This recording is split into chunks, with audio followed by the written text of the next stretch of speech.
the UK. On DAB+, on your smart speaker, on your smart TV, and on your side. This is Talk.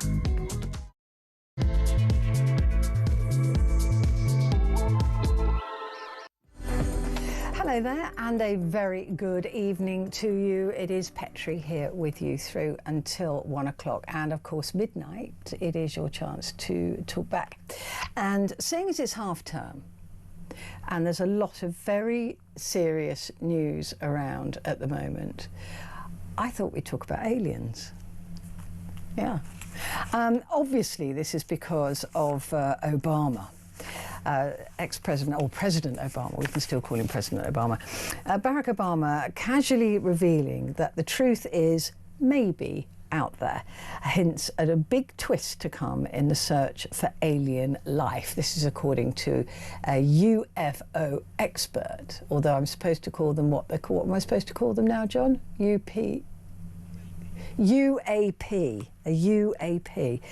I've got to write that down. So, President Obama, we'll be talking about this a little bit later on, by the way, he said in an interview that aliens were real, but he said he'd seen no evidence of it. Now, he's explained himself since then, and he has said that actually he just thinks that it would be crazy for us to think that there isn't alien life out there.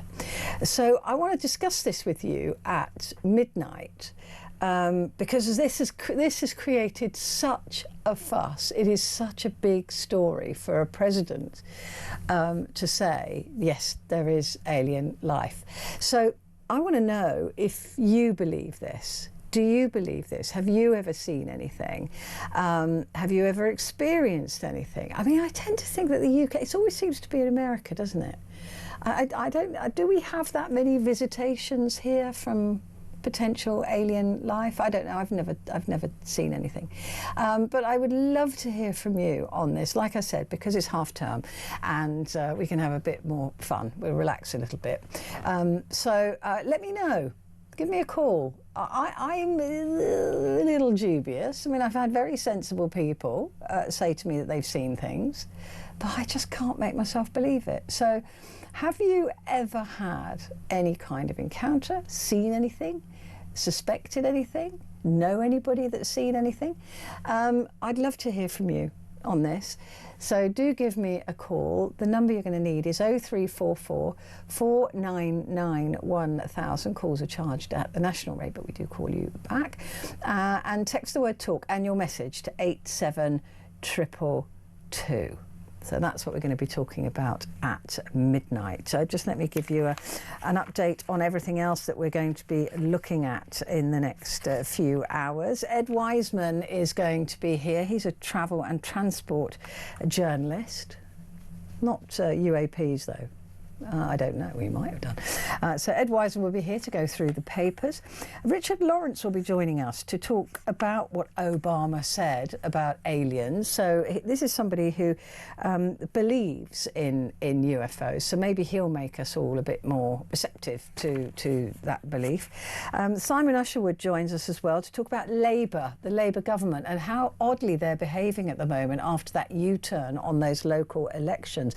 But also deeply sinister is a group attached to Labour have been researching journalists and trying to find out some dirt on journalists. I think this is a deeply sinister thing to do, so we're going to be talking about that a little bit later on as well. But before that, a group of United Nations experts have called today for the US government to hold perpetrators accountable for the grave crimes against women and girls following the flawed Jeffrey Epstein files disclosure. They said no one is too wealthy or powerful to be above the law, as files contain disturbing and credible evidence of large-scale sexual abuse, trafficking and exploitation of women and girls. And some of those files actually extend that to boys too. The disclosure of more than 3 million files related to Epstein suggests that other men were involved in his sexual abuse, prompting questions about officials' contentions that the isn't the evidence to investigate third parties for potential involvement in the late financier's crimes. Some documents contain allegations that Epstein provided victims to other men. And there are around 1,000 victims, they believe, many of whom have not come forward. But why would he be trafficking 1,000 victims just to himself? Pam Bondi, in a congressional hearing last week, she's the Attorney General, in case you weren't sure, I don't know if you saw it, but it was an absolute disgrace. It was an absolute disgrace. She didn't answer any questions. She wouldn't look at the victims that were there. Some of the victims were there in Congress, and she just deflected, and some people are saying outright lied, and said there's nothing to investigate. Todd Blanche has also said, well, you've got all the files you're going to get. There's nothing to investigate. Nothing to investigate. There are FBI investigations in there where people were paid off. So there's an awful lot of questions to be asking here, but for the United Nations to be calling for a proper and thorough investigation into this sex trafficking ring is quite extraordinary. And also other countries like Britain, we've got 3-4 police forces now investigating other links, and they're also expecting more victims to come forward, and they will be investigating that. Why isn't the US doing the same? Oh, and there was another throwaway comment from Pam Bondi who said, well, if we have to investigate, it'll bring down the entire system. Well, then bring it down, right? These are women and children, and raped, abused, and according to some reports, murdered. Used in snuff movies and pornography. Bring it down. Bring the system down. Nobody wants that system, or they shouldn't. Well, joining me now to discuss this and the latest comments by the United Nations is Ryan Harris, a US journalist and broadcaster. Ryan, a very good evening to you. Thank you for joining me. The United Nations now saying, look, come on, it is implausible that there are not other people involved in this sex trafficking ring. Well, exactly. And, you know, Petrie, you mentioned it.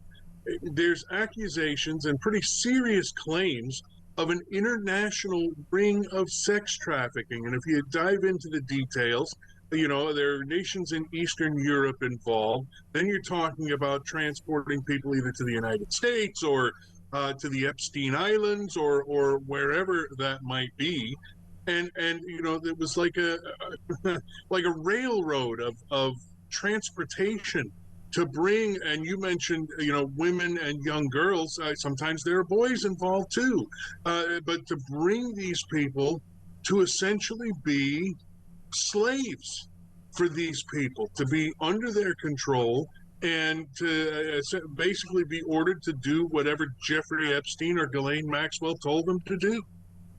It is extraordinary, isn't it, that the administration is absolutely determined that there is nothing to see here.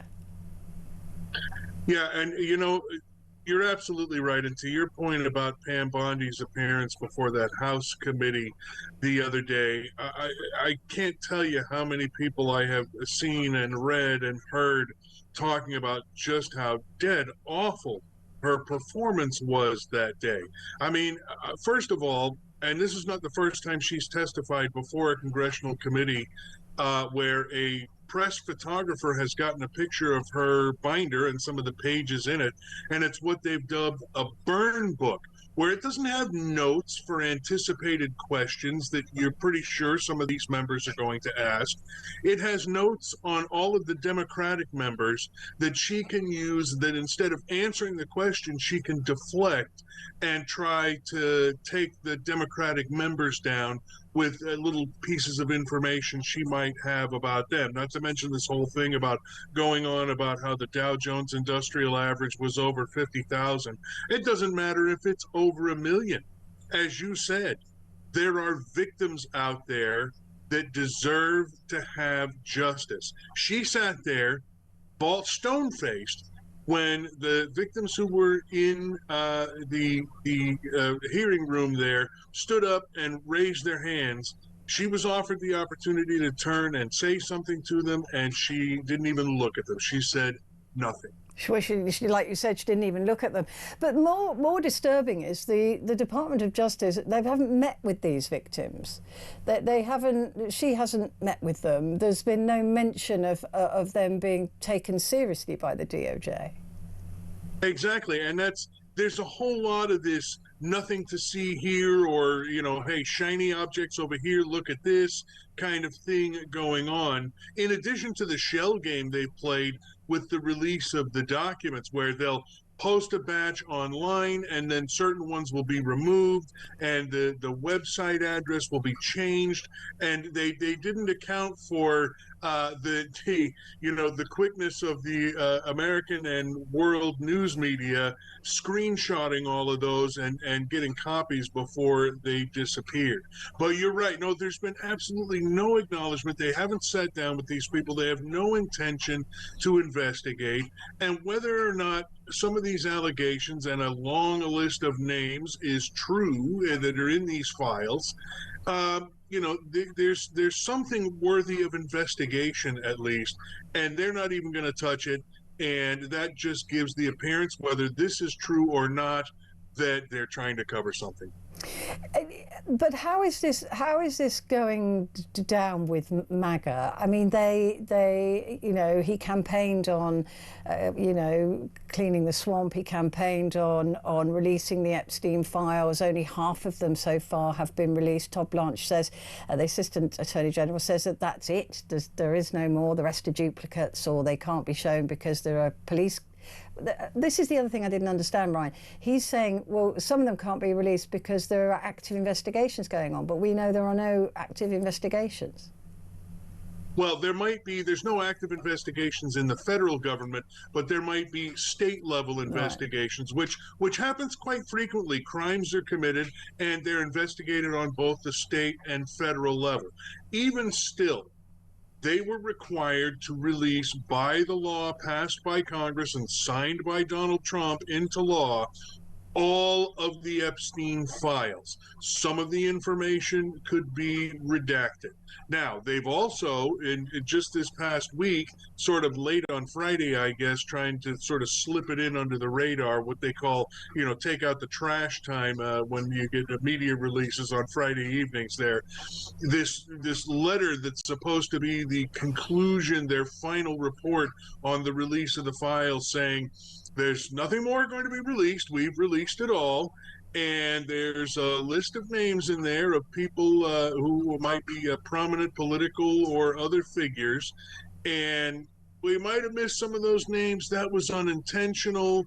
But here's your list, and we're basically done. So, yeah, no, there's no investigation, any state level investigations. They're not getting all the information, the state investigators, that they need. So, how effective can it be? When you look at those names, already there are accusations that there is no differentials between, somebody, I think it was just Joplin, was it, who died when Epstein was 17 and may just merely have been mentioned in an email, compared to people who've already been arrested and charged for other sex crimes. That this was a deliberate act to muddy the water. Yeah, absolutely. I mean, I saw the thing about Elvis being thrown in there, and Marilyn Monroe and that sort of thing. And it's another red herring. It has nothing to do with what's going on here. And there are prominent people from all upper class walks of life, and not just Americans, as you know. We have Lord Mandelson and Andrew Mountbatten Windsor, who are on the list as well. And to your point, there are a lot of people here, and the MAGA base there's still a pretty solid base who will support him no matter what, but the poll numbers are tanking. He's at his lowest poll numbers, Donald Trump is, that he's just about ever had. So, there are cracks in the armor there a little bit, but, not enough, I think, to totally upset his base. I mean, it depends on what comes out. If more disgusting information comes out, I think a lot more will turn on him. To my understanding, Mar-a-Lago was mentioned more times than Epstein's Island. Not surprising, because there was some bad. I mean, Virginia Giuffre, who has since passed away, was an an employee at Mar-a-Lago, and then Epstein sort of, I guess, poached her away, which didn't make Donald Trump too happy. But the other figure that I heard, the statistic that I heard, is that Donald Trump's name is mentioned more times in the Epstein files than Harry Potter's name in all 7 of the Harry Potter books. In some counts, I've seen 38,000. I've seen other members of Congress say his name's in there 1,000,000 times. So I think what it all comes down to, Petrie, is we want to see what's in there. And the members of Congress who say they were supposed to see unredacted versions of the files last week said even in those there was redactions, and they want to see more. But the Epstein File Transparency Act that was part written by Ro Khanna stated that the only redactions that were allowed by law were of the victims, which they failed to do in several cases, and that anybody for reputational damage or whatever it is, it didn't matter, that they were to be left open. And that is not the case. There were names of people who were, accused of having a relationship, not necessarily accused of a crime, but accused of having a relationship with Jeffrey Epstein or Ghislaine Maxwell or both, whose names were redacted.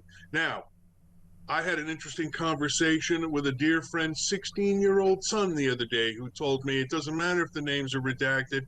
If you know what you're doing, you can get past the redactions online. So I'm waiting for somebody to go in and do that and start revealing more of the names. And we've had promises from groups of Epstein survivors who say they'll create their own list. Yeah, I'm interested to see that list too. I've heard that. Going back to Pam Bondi and the DOJ, we know that Donald Trump has stuffed all these branches with his, I was going to say sycophants, but I should be more balanced than that. People who would favour him, but that hearing with Pam Bondi hasn't gone down well, even with Republicans, has it? That they're saying, "Come on, that was absolute madness. I've never seen anything like it," and I cannot believe if that happened in this country, there would be so much stink about it, and there would be perjury. It wouldn't be allowed to stand. Absolutely. And, you bring up another good point, too, because there's been a couple of cases, whether it's Pam Bondi, Congressman Ted Lieu, also here from California, along with Ro Khanna, called her out, Pam Bondi, the other day for lying under oath, and she became indignant and said, "Don't ever accuse me of committing a crime." They got Kristi Noem in one of those hearings almost dead to rights, lying to Congress. Lying to Congress is a felony. I'm still waiting to see these prosecutions. But to your point, I have also, Petrie, I know we're supposed to be more fair about it, but I've used the term sycophant to describe many of the people that the Trump administration has put into key positions, whether it's his cabinet secretaries or people running the different U.S. attorneys' offices all around the country, because that's where the prosecutions for these things start. Whatever federal district these crimes or alleged crimes might happen in, that local U.S. attorney for that district is the one that would start the case. Now, there was one where there was a vacancy filled recently, I believe in New York, just this past week, and the judges in that district are allowed to fill the vacancy temporarily. They did it, and before the end of the day, the Trump administration, the DOJ, came in and fired that U.S. attorney before he could even get started. So you've got people in there who are not going to bring cases, and But that's how really is the key. that? How is that? This is what we can't understand here in the UK. How is that allowed to happen?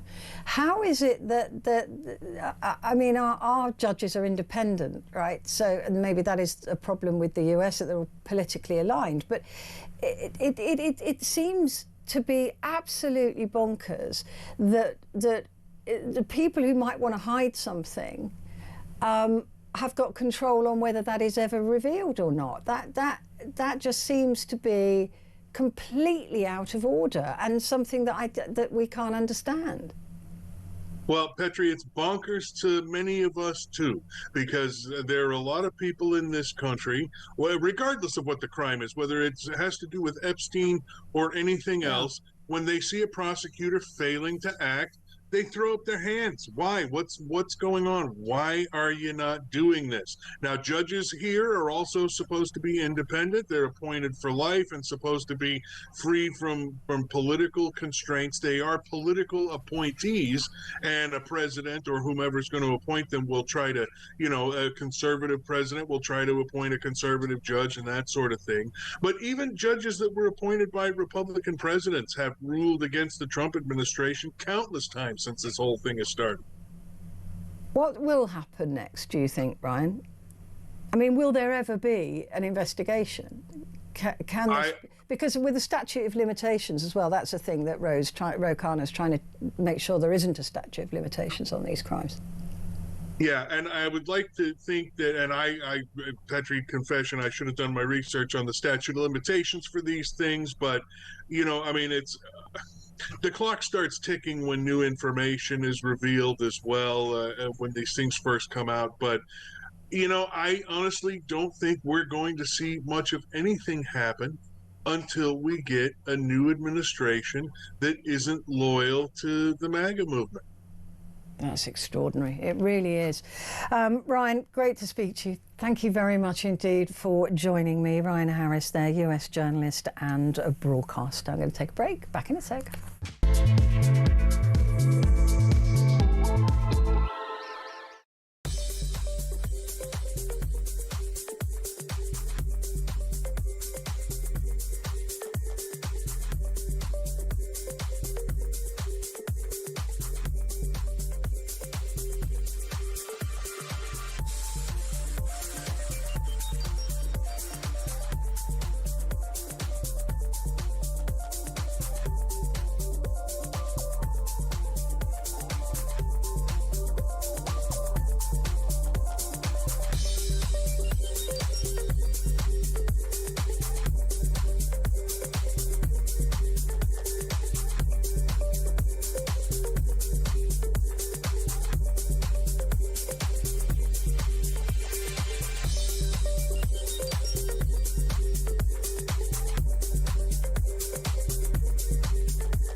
Across the UK, on DAB+, on your smart speaker, on your smart TV, and on your side.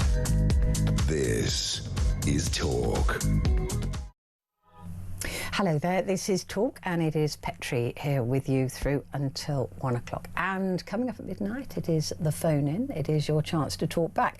And since it's half term, and there's so much grim news around, I thought we'd talk about the Obama story. We're going to be talking about that, by the way, in about 20 minutes' time. But the Obama story being that he appeared to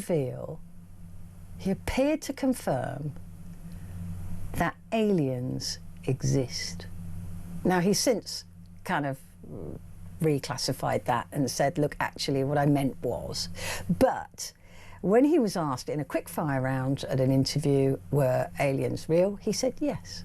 And so a lot of people around the world now believe this is confirmation. And apparently, Donald Trump is set to make a big announcement on aliens on, I think it's July the 8th. But is he? And do they really exist? So that's what I want to talk to you about at midnight. I know it's a bit out there. Ugh. literally. But Barack Obama says that they do exist, but he's never seen any proof of it. He's never seen any evidence of it. And he said they're certainly not at Area 51, unless there's a conspiracy against the president, he said. So I want to know if you've ever seen anything strange. This is your forum, right? And now we haven't got the dear Howard Hughes anymore. This is your chance to talk about it. So I'd love to hear from you. I'm a skeptic. I have to be perfectly honest, and I've had very sensible people who I admire, telling me that they have seen things that they couldn't explain, but I sort of go, yeah, well, you know, I've never seen it. I'm an evidence-based person. Mind you, I've never seen a lot of things that I believe in, but let me know. Have you seen anything? Is there anything in your area? I don't tend to think that the UK, well, maybe that's because of the movies. That's because in every movie, the alien invasion is in America, isn't it? And it's America that saves the day. So I tend to think there's more sightings and more stuff going on in the US, more abductions and things like that going on in the US than here, but I could be wrong. So have you ever seen anything that you couldn't explain? You just want to talk about it? I'd love to hear from you. Really want to hear about any objects you may have seen, any things you may have seen. Have you ever been, I don't know, some people claim to have been abducted, don't they? So were you abducted? I mean, I do watch these programs. There's one on Netflix at the moment about unexplained stuff. And I love them. I absolutely love them. But I always sit there going, yeah, right. But give me a call. Do you live in an area where there's some sightings? I think Wales is supposed to be quite big on this sort of thing. But anyway, let me know. I really want to hear from you if you've ever seen anything, or even if you can just say, no, I haven't. I don't believe it. I'm a skeptic, but I'm open to. I wish I had seen something. I really do. But anyway, give me a call and let me know. 0344 499 1000. Calls are charged at the national rate, but we call you back. And coming up, we're going to be talking about aliens, like I said, in the next 15 minutes. And then Ed Wiseman will be here to go through the papers. So that is all to come.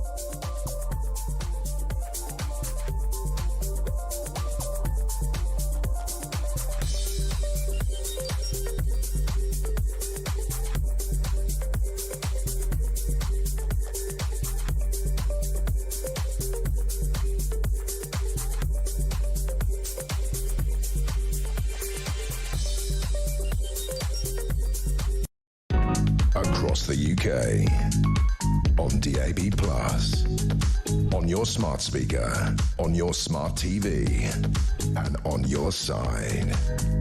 This is Talk. Hello there, and a good evening to you. It's Petrie here with you, and there's been some very strange things going on with the Labour government recently. The PM, Keir Starmer, has today abandoned plans to postpone local elections. Who didn't see that coming? Meanwhile, Labour's election bill was presented to Parliament last week, and building up to the elections on the Elections Act 2022 that introduced photo ID when voting, as discussed here on this programme last week. It also talked about votes for 16 and 17-year-olds, as well as automatic registration. And it will also trigger a redrawing of election boundaries, changes believed to be of greater benefit to left-wing parties. And also today, Keir Starmer has ordered the Cabinet Office to investigate claims into a Labour-linked think tank alleged to have paid for information on journalists, which I think is incredibly sinister. They paid £30,000. Labour Together, which helped the PM get elected as Labour leader, said that APCO worldwide paid them, to investigate the sourcing, funding and origins of a Sunday Times story about undeclared donations, trying to say that the journalists involved were somehow pinned to the Kremlin. It's incredibly sinister when they start investigating or looking for dirt on journalists. I know you probably think we deserve it because that's what we do to other people. But for simply writing a story, it's very, very odd. Well, joining me now to discuss this and other things is Simon Usherwood, Professor of Politics and International Studies at the Open University. It's good to see you again, Simon. Thank you for joining me. Look, I'm going to start with that story from the Times. That I can't help but think that's sinister, even though there will be people going, oh, well, that's what you lot do. Well, I think, it certainly raises questions, and I think we'd want to see what the investigation reveals. One of the complications is that several of the people involved in this story are working in the Cabinet Office, and so I think the government will want to make sure that its hands are very clean on this, to make sure that there's something that actually produces real answers. Because, as you say, I think having a free press is a really important thing in a democracy. I think we need to find out some more about this, because it seems to have come as much as of a surprise to Keir Starmer as to anyone else. Well, that doesn't surprise me. Look, the thing is, though, my understanding of the investigation is they're only investigating one person, not the think tank as a whole. Again, that's an odd decision. It is, but I think at this stage, as much as we know, as much as is in the public domain, that would appear to be where they have the most traction for considering whether there's been an offence or some improper conduct.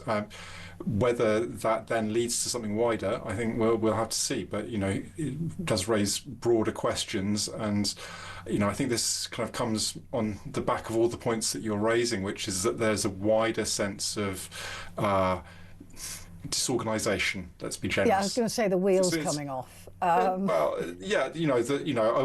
would say it's been the worst week for Keir Starmer, but that was last week, if not the week before. There's quite a lot of choice, I think. There's an awful lot of choice, and I think what it shows is that at a point where a government is trying to fight on many different fronts, both with internal dissent and issues in parliaments, in the country as a whole, that then it becomes very easy to be kind of destabilised by all these kind of stories, which by themselves might be more manageable if Number 10 were able to kind of devote all of their attention to them. We mentioned last week, it was only a week ago today, of course, that he called that meeting with his cabinet members, and they all rallied round to support Keir Starmer. He was out and about today, no mention of it, absolutely fine. Nobody seemed to push him on it either. He seems to have dodged a bullet for now, but is that only because there isn't a successor in line? I think that's a contributory factor. This is different from viewers and listeners with the longer memories will remember a Conservative government wanting to change its leaders, and the Conservatives are much more free and easy about their processes for this, that you don't need to come up with a replacement who's fit and has the support of the party. So Labour do need that, and that does provide a hurdle. So for whatever reason, the obvious kind of contenders are biding their time, partly because they're also caught up in the various issues that have assailed Keir Starmer in the last couple of weeks. But again, I think that's a recognition that these issues, whilst they're affecting the government, are not ones which will disappear with the new leadership. The government's got lots of challenges in terms of delivering its programme, and just because you've got a new face at Number 10, it's not going to make those things work any easier. And I think there'd be understandable caution about wanting to step into what looks like a bit of a thankless job right now. Yeah, especially anywhere near the local elections. Talking of which, oops. So Another U-turn, this time a legal one. Actually, it was ruled illegal that they can't just say to a local council, you don't need to go through an election if you're reforming or working. You've got to go through it. Well, it's not been ruled illegal. It's that the government has changed its mind in anticipation of it being ruled illegal. Oh, okay. So it's legal advice, and this is the thing that doesn't make sense: is that it's legal advice back around Christmas, where there was the offer made to councils that wanted to postpone their elections, has changed in the interim, and this is where we really don't have clear sight of what the legal arguments have been, but clearly the government felt that it was not likely to win that case, and it was better to make a change in policy right now. But we had Keir Starmer just this lunchtime being asked if there were any more changes and U-turns coming, and no indication whatsoever that this reversal on local elections was going to be among that. So yeah, it is very strange, isn't it, that advice. I don't know about you, but if I was going to do something, I might get legal advice before I announce something rather than after. Presumably, and this has happened before. So in my local area, this happened last year. It was pushed back to this May, and that was fine, and that was understood. So this is all due to the reorganisation of local government, so moving to sort of unitary authorities and not wanting to have elections for what would have been 1 year of a council and then have to run those elections again. So it makes sense at that level, but clearly it raises questions, and some of the councils involved in this current round of delays were going to be delaying for a second year. So I think that might well have been part of the problem. But we knew these issues were present and questions were live at the time that the offer was made from the government back in the end of last year. So quite why it's taken till now to decide that that's not going to be defensible, I think we wait clarification. Yeah, Reform, of course, claiming a victory on this.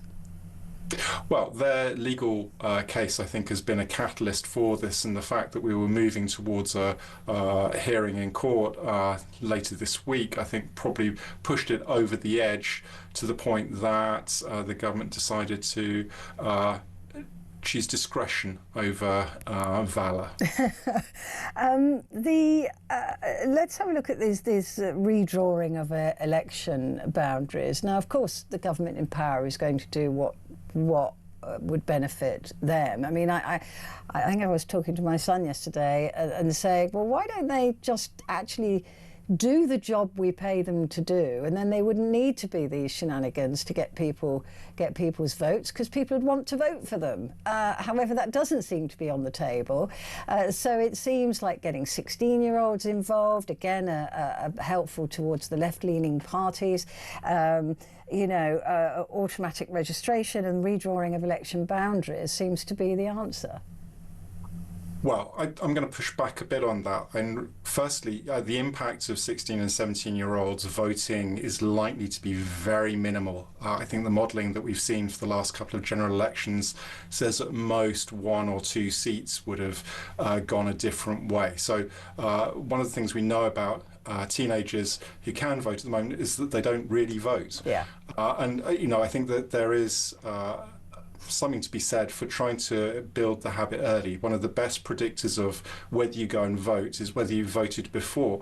And if you can get people to start early, then they're more likely to carry on. And I think voting is an essential part of any democracy, and we'd want people to express their votes and their preferences in all of that. And then alongside that, the redrawing of electoral boundaries is something that happens periodically. And I think one of the things we should be very clear about is that process is done on a non-partisan basis. That's done on the basis of the shifting population moving around the country, and done with a view to kind of the coherence of communities. It's not done with any sight or thoughts of whether that advantages one party or the other. So I think... So there's no gerrymandering going on at all? There's absolutely no gerrymandering in the British system. So, we don't have any of the kinds of issues that we have in parts of the US and other parts of the world where it is a politicised issue. So I think, we should be confident that that is a fair and an appropriate part of the process. If you think back to the 19th century and rotten boroughs, with one or two electors, that's part of the thing you're trying to avoid. You want to make sure that constituencies have roughly the same amount of people in them, and that you have a reflection of the changes in demography and geography that naturally take place. Are we ever likely to see our election process change to reflect the population better? So first past the post or PR? I mean, are we going to go to PR, do you think, proportional representation? Well, I'd like to think that one day you'd like to see it happen. But, I think one of the concerns I have at the moment is that people calling for that are people who think that it would serve their political fortunes better. If you want a mark of this, Nigel Farage used to be very hot on moving to proportional representation because it would have done very well for UKIP and then for Reform. Whereas now that Reform are doing much better in the polls, you hear very little about that kind of electoral reform, because the system favours the parties that come out on top. Yeah. So, I think in broad constitutional terms, I think a proportional system is a much fairer one. But I think if you had a switch because a government was trying to save its bacon and avoid a wipeout in election, that would have really bad consequences for people's faith in politicians, which, as we know, is not exactly that high right now.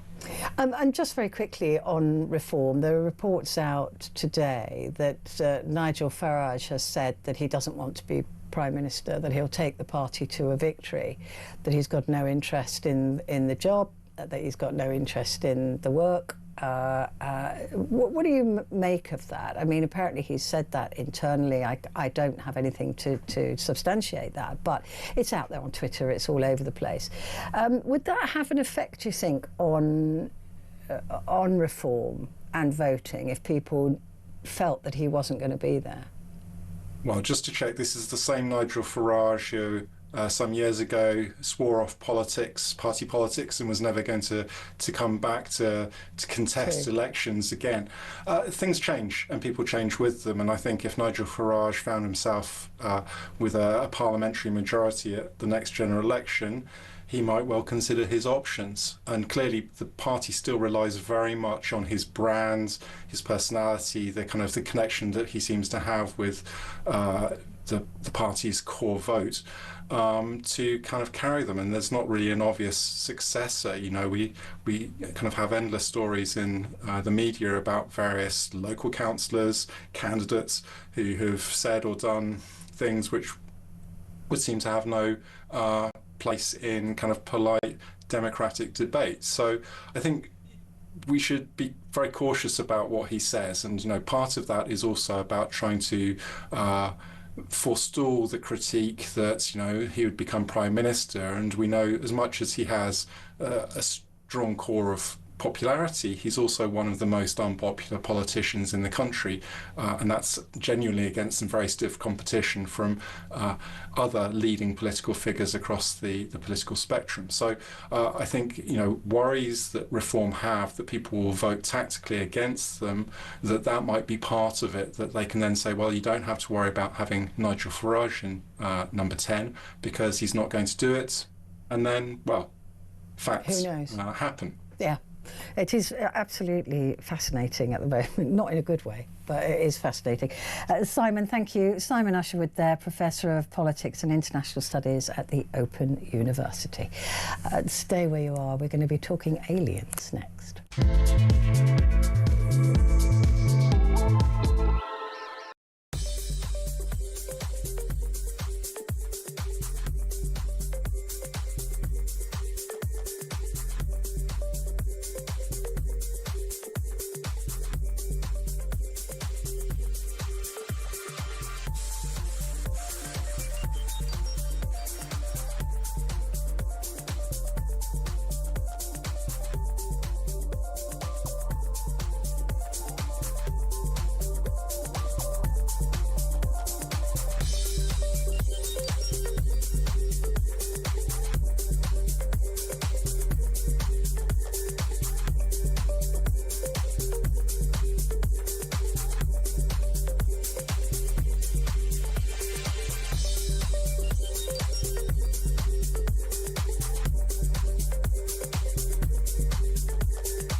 across the UK. On DAB+, on your smart speaker, on your smart TV, and on your side. This is Talk. Hello there, and a good evening to you. It is Talk, and it's Petrie here with you. And coming up, we've got Ed Wiseman. He's going to be here in the studio going through the papers for tomorrow. So, over the weekend, former US President Barack Obama featured on a podcast where he said that aliens are real, but he had not seen them. Obama has now clarified on social media that his comments were made in line with the spirit of the speed round of questions, adding that statistically the chances are that life is out there, but he saw no evidence while serving as president. But what evidence do we have on extraterrestrial life? Are governments concealing it? And is there anyone out there? Well, I know you're out there, but are you out there? Any aliens listening, please give me a call. Richard Lawrence joins me now, broadcaster and author of UFOs and the Extraterrestrial Message. Richard, lovely to meet you. Thank you so much for joining me. Thank you for inviting me, Petrie. You're so welcome. Barack Obama got caught out in a quick-fire thing. Are aliens real? Yes. What do you make of that? Is that a slip of the tongue or something more? Actually, a few years ago, he did sort of touch on this before, I think on Saturday Night Live with James Corden when he was doing it. So it's not a complete surprise. But I think they all, well, we know there's been a cover-up. I mean, that's absolutely, they don't even deny that at the Pentagon at all. And I think he must know more than he says. But again, one thing that's come out of I don't know if you're aware of the Congress hearings that have been going on for the last 3 years in America on what they now call, as you rightly said earlier, UAPs, just a rebranding, really. Yeah. That's all that is. It's come out that even presidents aren't necessarily in the loop. That, for example, George Bush Jr., according to one file and one whistleblower who'd been high up in intelligence at these hearings in Congress, testified that they decided that his level of security clearance wasn't high enough to be told the full truth about aliens and UAPs, and that was when he was president. Wow. So, yeah. But who's higher than the president? Well, it seems that there's sort of, it's not the first tier of, what seems to have come out in the American hearings is that it's not like the top level of government. It's one or two levels down. They regard presidents and some of the high officials as kind of Johnny-come-latelys, here today, gone tomorrow people. Yeah, fair enough. Yeah. And they stay there all the time, and they don't fully trust anybody. I mean, we know that Winston Churchill was lied to. That's come out in the Public Records Act. Back in 1952, he tried to find out about what were called flying saucers, and he wasn't told the whole truth at all. But certainly America, there's been some, I mean, incredible testimony over the last 3 years, really. I mean, that's the thing, isn't it? It would be impossible to keep that quiet. I mean, even if you had to sign the Official Secrets Act or the whatever version is of that in America, people talk, right? That's what people do, and especially if they know something really exciting. So why isn't there more out there? Why aren't there more whistleblowers? I mean, the problem is it's all got tied up with defence.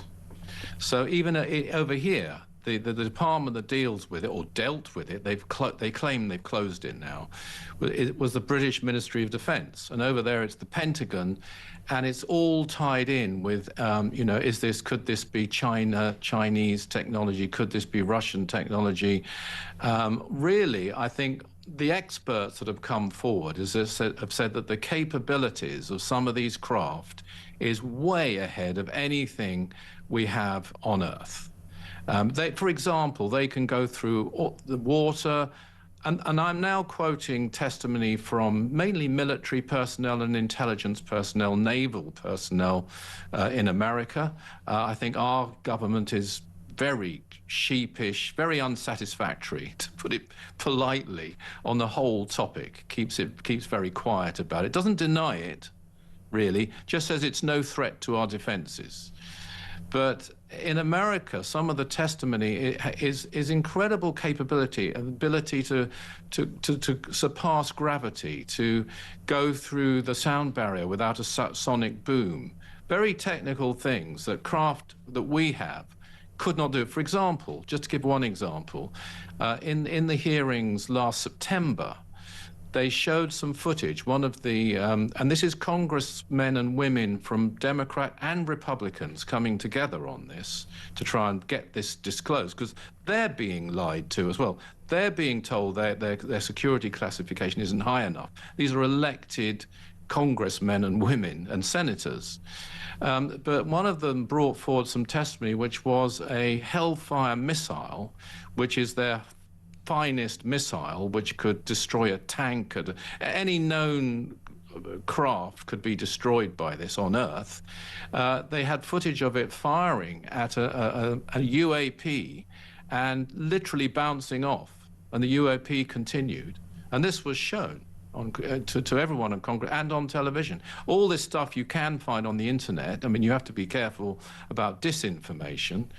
But I think we're looking at it right now, actually. That very footage, yeah. Yeah. I just, you know, again, I mean, I am a cynic. I'm going to be honest with you, but yeah. You're not alone. Yeah. But can I, before you finish that, could I just say I think there's a myth that most people don't believe in this, and in fact, just before I came on the show, I looked up YouGov polls, and there are masses. I mean, there's a majority of British people who believe in aliens, and masses of people who believe in cover-ups, and in America, the majority believe in aliens coming to Earth and through history and in the past and so on. So, sorry, I interrupted you. Yeah, there, no, I'm just saying that I'm surprised it's all still guesswork. But, you know, given that everybody's got mobile phones now, given that, you know, there's information sharing going on and all of these things, that it's still very much, you know, so people might believe in it. It depends how you ask the question. If you ask me, do I believe that there's some kind of life form out in the universe, I would say yes. I wouldn't agree that it would be of human form, or it might be an amoeba, right? But it would be unusual if there wasn't some kind of life somewhere. Whether that's intelligent life or not, that is where I wouldn't be able to answer.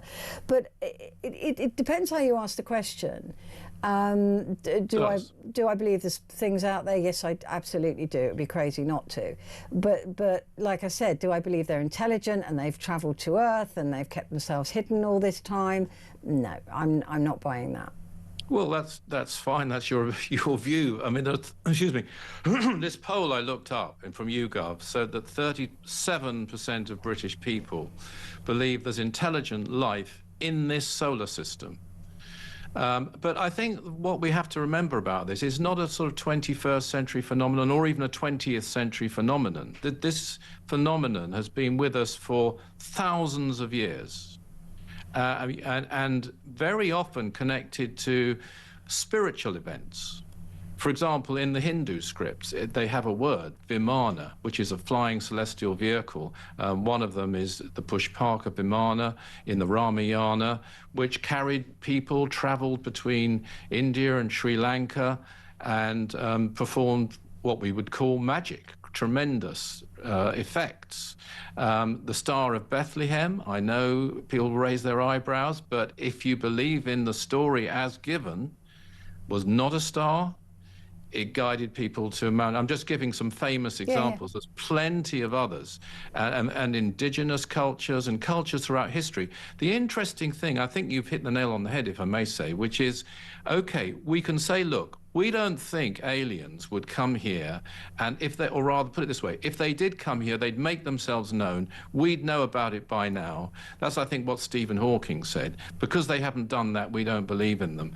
And I think that's totally the wrong way of going about it. I think what we have to look at is what evidence we have, what is going on, And there are plenty of witnesses, very highly qualified witnesses, who'll say they've got superb technology, even technology of mind over. I've got a few CIA papers and Russian, Soviet papers and other papers, which are reports which illustrate that they actually have control over mind and can perceive what's going to happen in the future. And these are government documents reported by official personnel of events that actually happen. But you get to the question then, okay, so if you take all that as fact, and these intelligences have come through the ages and they're still coming now, and they have a technology which is way ahead of anything we have on Earth, then what are they here for? Because they clearly don't want to prove themselves to us yet. And that, I think, is where it gets really interesting. They're giving us signs. They are showing that their presence. There's plenty of people, I think you mentioned earlier when I heard your introduction at the beginning, you've met people who you would trust. Yeah. People you know who've had these experiences, and yet you don't trust them on this. Well, which indicates... No, I do trust them. I don't trust what they might have seen. It might have been a variation of you know, of fantasy or of belief, or not. Yeah. Or not. Yeah. Yeah. Or not. So anyway. But I think we're just about to run out of time. But you are convinced that they're here. I am. I mean, I've seen UFOs, and so have millions of other people. But it's not just because of that. I think that the claims of contact, and you have to be very careful with these. By the way, I'm very skeptical myself about a lot of claims. I'm certainly not saying everyone who says they've had a contact is genuine. I think probably most of them aren't. But on the other hand, I've come across one by, for example, Dr. George King, who I knew very well, the late Dr. George King. We're absolutely running out of time, Richard. Okay. I'm really sorry. I'm going to have to stop you there. But Richard Lawrence there, broadcaster and author of UFOs and the Extraterrestrial Message.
Across the UK, on DAB+, on your smart speaker, on your smart TV, and on your side.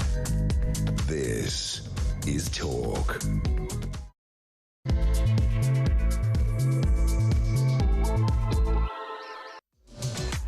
Hello there, and a good evening to you. It is Petrie here with you, and coming up at midnight in an hour's time, we are going to be talking about aliens. It is half term, after all.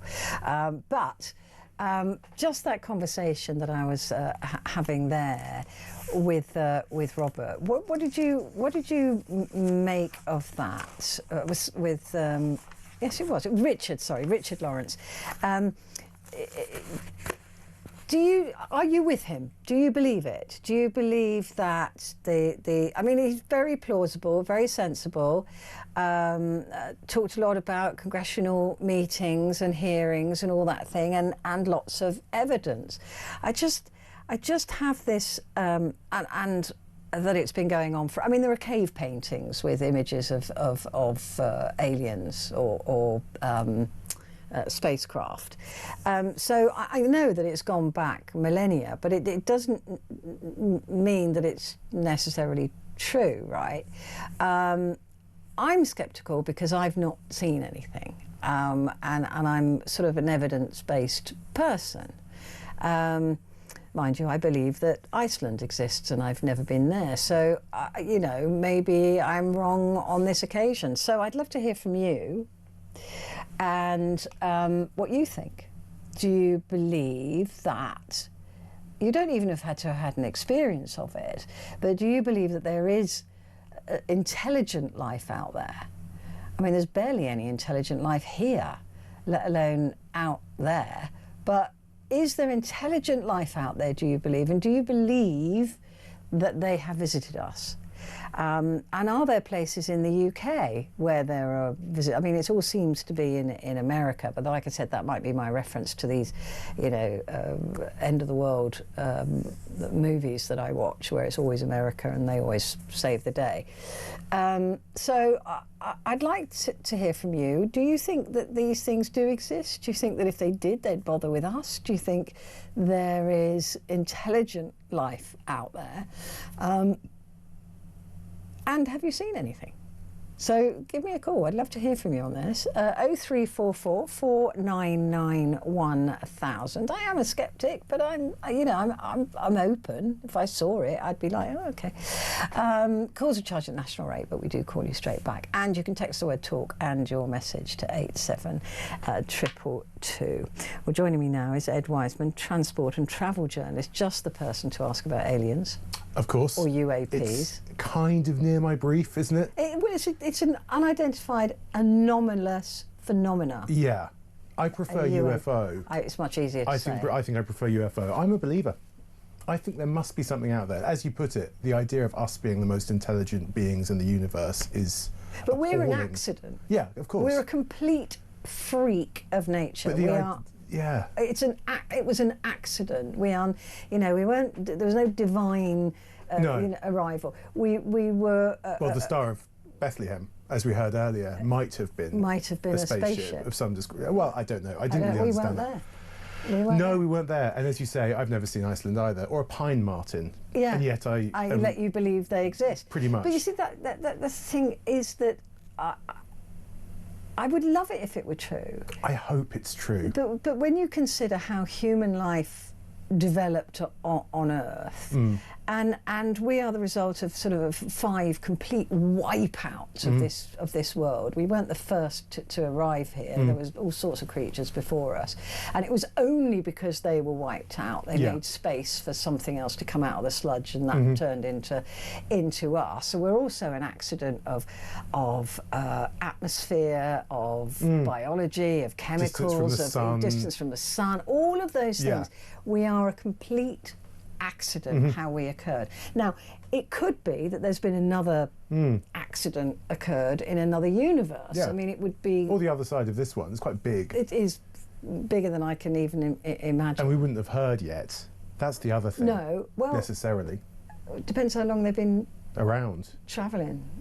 But they could have come and gone. Because the entire planet and entire civilization could have risen and fallen. It could be entirely pine Well, I mean, martens. that is true, given that there have been these complete wipeouts of the world, and it could be that there was a human species that was there before us that was, you know, much more intelligent and had flight, and you know, I understand that. There's so much that we don't understand about the planet, and considering that we've had these end of the world type 5 of them, I think, so far, and we're probably due another one. But We're trying to make it happen, I think, at this point. Yeah. We're really trying to rush that next apocalypse. We're trying to rush that next apocalypse. But when the universe being so big, the distance and the time it would take to travel kind of matters. Because if we did something... But not to an intelligent life form that has discovered a faster form of travel. We only know our form of travel, so we judge everything by how fast we could travel. But if it was another species that developed accidentally on another planet, on another solar system, and another universe, and another whatever, and they're better at rockets, than us, then it might not take that much time. Yeah, and then they could have come and gone, and they could have visited the baby Jesus and thought, that'll do for now. That'll do for now. We'll come back in another quadrillion years when these guys have got their act together. Or when they've blown up the world again. Or when they've blown up the world. We'll come back and see whether they have wiped themselves out or developed interstellar travel. We'll find out either way. I mean, I don't know. I don't know. Have you ever seen anything? Aliens? Yeah. No, Petrie, I haven't. I haven't. No UAPs? No UAPs, nothing to do with that. But then I don't really look for them. I don't. Yeah, but I mean, again, if they're sort of buzzing around the You'd globe, think. But then, if something was buzzing around the world, would I pick up on it? Probably I'm not. a creature of habit, really. I don't really, I don't venture too far. If there was an alien who was among us, maybe I would have come across them. But no, I haven't. But some people believe that they are among us, and they're shapeshifters, and there's all sorts of stuff on YouTube and on TikTok about these shape-shifting creatures. Which would explain why we haven't seen them, because they could have shifted shape into something that's incredibly familiar to us. Yeah. I could be an alien. Well, I've always suspected. A lot of people have, and I've shifted shape into just this sort of cable knits and some chinos, and actually I just fit right in. Yeah. Possibly. It's possible. Do you imagine if all aliens were just like you? We're just sort of, maybe. It's possible. That would be so cool, actually. That was one of Douglas Adams's Ford Prefect. Yes. Sort of his attempt to fit in, and I think that probably lodged into my brain as a seminal alien-based text. The Hitchhiker's Guide to the Galaxy. It's the most brilliant thing. But it touches on that concept of how would you fit in, and I think, sorry to turn everything back to cars, but I think that the conceit was that Ford Prefect thought that the car was the dominant life form on Earth. Yeah. Which is why he called himself the Ford Prefect. I think that was that was why. And he was influenced by the dominance. My favourite character was Mervyn, the paranoid android. Yes, that was good. He was so miserable. Yeah. But anyway. Listen, I don't. Is there intelligent life out there? I think there probably is. You think there probably is? I think there probably is, just because the universe is massive. The universe is massive, and when you think about other things that are coincidental, like what? Well, just anything else that's sort of coincidental, and the length of time things take. But what if they are just as dumb as we are? Oh, it's possible. They're out there just like haphazardly farming and praying and just doing the same old stuff and faintly warring with each other. That's possible. Would that count as intelligent life? I think we're all hoping for intelligent life. I want to learn from something. Yeah. But does that come from a very human instinct to hope that there's some sort of saviour out there? Although, like I was saying, there are cave paintings with images of what appears to be UFOs or UAPs on them. It could just be a really bad the Egyptians, and it could be a bad you know what I mean? Some guys think, oh, that didn't turn out too well. A trillion years later. Yeah. I don't know. I think it's possible. People also did take a lot of drugs back then. We forget that hallucinogenics were used in That's very true. Centuries past. That's very true. And so in the same way people are these days, just popping a tab and a half and then being abducted by aliens, there was even less going on there. Yeah, and they had no idea about mushroom identification, so I think that was possibly a contributory factor. Possibly a contributory factor. But I don't know. I think there must be. It would be worse if there wasn't. I think, wouldn't it? Yes. If in the vast nothingness of space there was nothing, absolutely nothing, then that would be bizarre. But at the same time, as you say, like things might have come and gone, or maybe right now there is some moss that's still a billion years away. Yeah, exactly. From being sentient. I do believe there is life out there. Oh yeah. I don't have any doubt about that. But whether it was life that we would recognise, or it lives in acid, or whether it could ever form into an intelligent being, or or it's intelligent in a way that we just don't understand. We can't key into. Yeah. Yeah. And that's the other thing. If it was intelligent, would it have come and said hello? Well, we're just ants, aren't we? We're just not very well formed. No, why would they bother with us? That's the other thing. We don't have anything to go on. Yeah. What have we got? What have we got? Nectar points. And then nectar points. It's not really a great deal. Tesco points. Yeah, precisely. Yeah. It's just what would you show? What would you show them? Look what we've done. Look what we've done with the planet. Late stage capitalism. They'd be very polite about it, but ultimately they'd leave. I don't know what we're looking for. I don't know what we're looking for. And I don't know what we're hoping that they would be looking for. Yeah, and it would be, we often in these films that I absolutely love, by the way, the alien invasion films. I love anything that's post-apocalyptic. It's probably because I'm, hoping for it. Fingers crossed. Yeah. So as far as you're human concerned, beings are gross. You think? Yeah. I think we're a lost cause. But they might be. We've had every opportunity to behave in a way that doesn't destroy each other. And barely started yet. Oh, come on. We've had every opportunity, particularly with capitalism, to make sure that people are not starving across the planet. Everybody's got vaccines that need. There's enough money. There's 3,000, nearly 4,000 billionaires. I mean, how is that allowed to happen? And they could solve all the world's problems. We just haven't evolved. Do you think aliens have billionaires? Probably not. Do you think aliens have commodities or currencies of any sort? Anybody intelligent would rule this planet or look at this planet and go, why is there such a disparity between the haves and the have-nots? As a species, you see other species look out for each other. So do you think that we don't? The aliens exist in a sort of Marxist colony? I think they're probably too intelligent for money. You think they just don't? Yeah. They don't need that.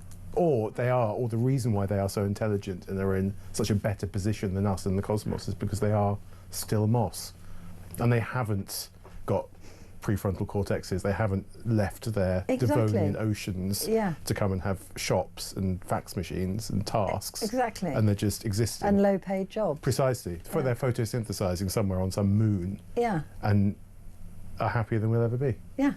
That's what I think. Maybe its intelligence was our mistake. Maybe it's too intelligent. We should all just to even bother.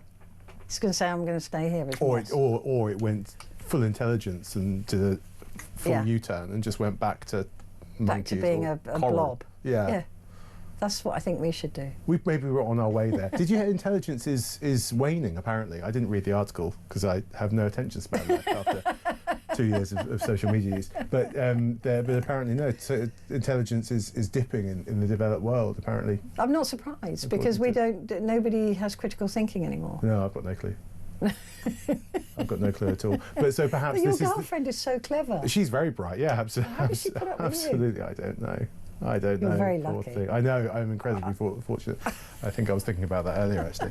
I don't know if she's listening at this point. She often falls asleep by about quarter to the way through. But if she is, then when you're talking. Yes, exactly. Just, oh well. Make it maybe a cursory listen to the first 5 minutes. Here we go. Studies have shown that Gen Z are the first generation to have a lower IQ than their parents.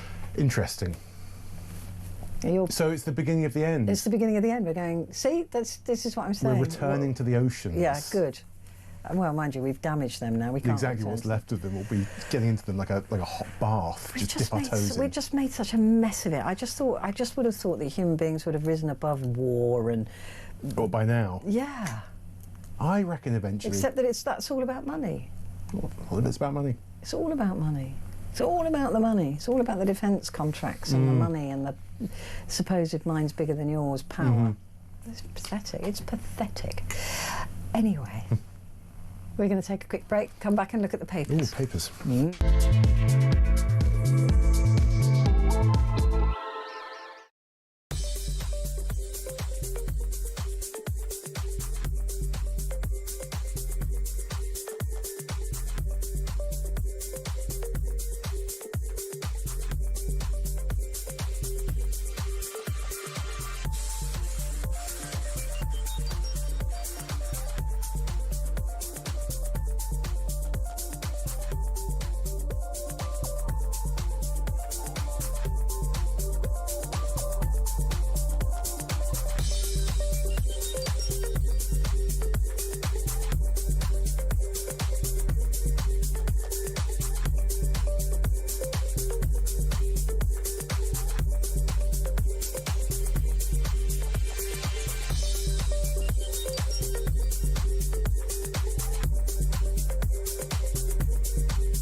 across the UK.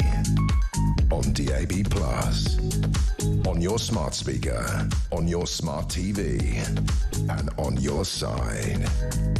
This is Talk. Hello there, and a good evening to you. It's Petrie here with you through until 1 o'clock, and with me, Ed Wiseman, transport and travel journalist. Hello. Hello. Right, the Sun newspaper, Line of Duty H-bomb. The new Line of Duty series will reopen the hunt to identify the arch-villain H, after fans were furious at the last season's finale. I thought they discovered who H was. I don't remember, but I do remember the Fury. Oh, do you? I don't remember any of the show because I didn't watch it, but I do remember people being disappointed by the last episode of it. So possibly this is righting a wrong. Detective Superintendent Ian Buckle's unmasking as the corrupt police mastermind was met with disbelief in 2021. So they did unmask somebody, but nobody believed it. Something like that. I don't think I watched it either. I love Vicky McClure though. I think that's a great cast. Yeah. But I'm not sure it's on its front page news, maybe? I'm surprised. They've got a big picture of a car as well, which is... yeah, win an electric SUV. Win an electric SUV. Starmer U-turn number 15. Interestingly, the Daily Mail counts 14 major U-turns. Yeah, I know there is a bit of a question over one of them. I can't remember which one. Can you remember them all? Can you name all of the U-turns? No. I can name the first one, which was not the first one, but the one that he U-turned on was Winter Fuel. There was Winter Fuels. There was changing the benefit system. Yeah, welfare reform. There was ID cards. ID cards. Grooming gangs inquiry. Grooming gangs inquiry. Farmers' inheritance tax. Oh yeah. I actually did some research to try to find out all of them. I couldn't find all 15. The Waspy women. Yes. The two-child benefit cap. Oh yeah. The Party of Workers thing. Do you remember that? I don't really know if that counts as a whole U-turn. But there was work reform involved in that. Income tax thresholds.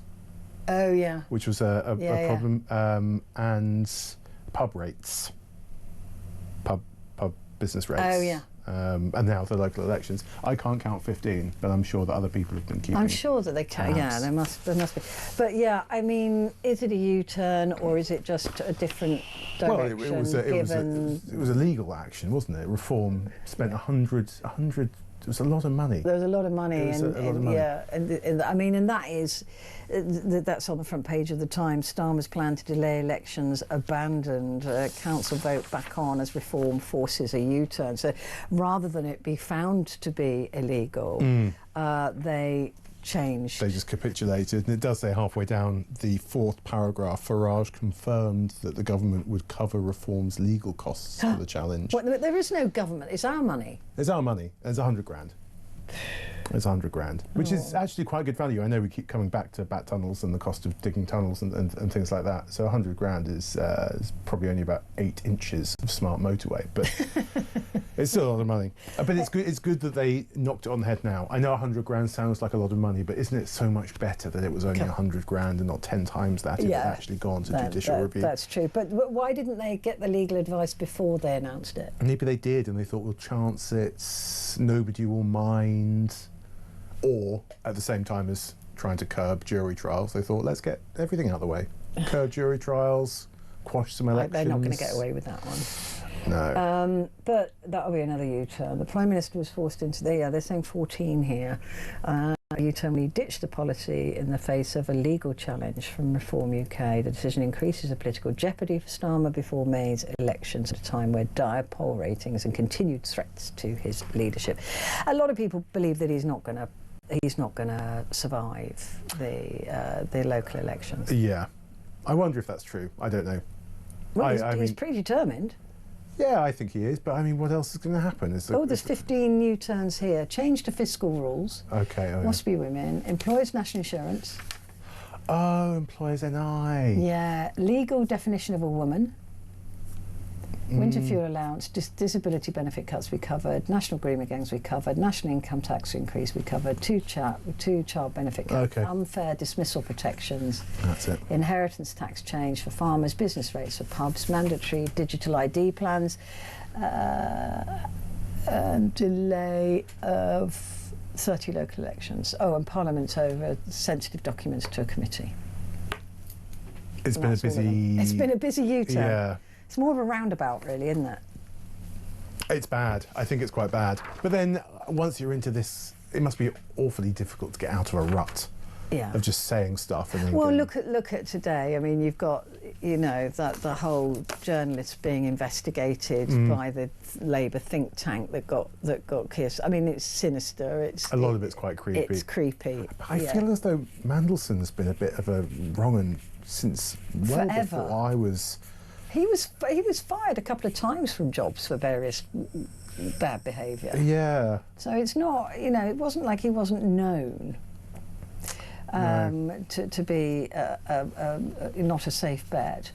The Times also, Robert Duvall, Oscar-winning star of The Godfather and Apocalypse Now, dies peacefully at 95 years old. Very old. Very old. Yeah, it was sad. Very sad. He was very good. He was very good. He really was. 1931. God, a different world then, wasn't it? Very different world. When you think about what he's seen, the changes that anybody of that age group has seen, must be some of the biggest changes in that time span. When you see the way technology has changed, the way, you know, society has changed. Thinking of his role in Apocalypse Now, when you think of the Vietnam War, how much closer it was. He was particularly good as well. Oh my God, it was astonishing. Some of his lines, sort of, I still think of. But that was, he was a relatively young man still when during the actual war. And I just remember that scene with the helicopter. Yeah. I mean, it's just breathtaking, and actually really true to war, very gritty, very dirty, not a clean Hollywood view of war at all. It's an extraordinary film which I think stands up against time.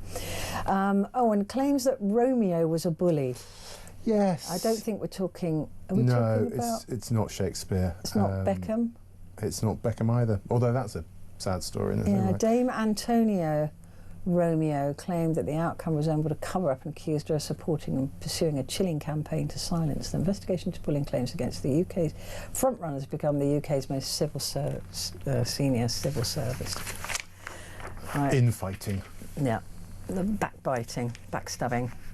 The Daily Telegraph. Her Majesty's Telegraph strikes again. Starmer U-turns on cancelled elections. 4 million denied right to vote in an attack on democracy. No wonder this council doesn't want you to vote. Labour has weaponised law to thwart democracy. Revolt over cancelled elections. That's obviously some poster.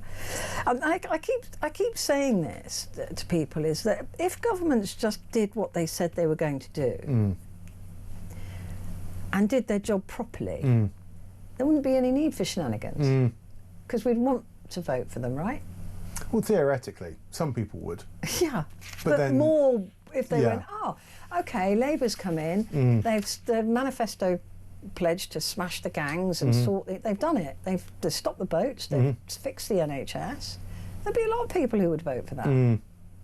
So I just say to them, get on with your job. It's probably very difficult. Yeah, it's probably more difficult than... Probably above their capabilities. A bit of minxing around with numbers absolutely. And stuff. Yeah. Because I think this is the fundamental problem with government and the private sector, in that if you are competent, do you work as a civil servant for not very much money? Or do you just disappear off?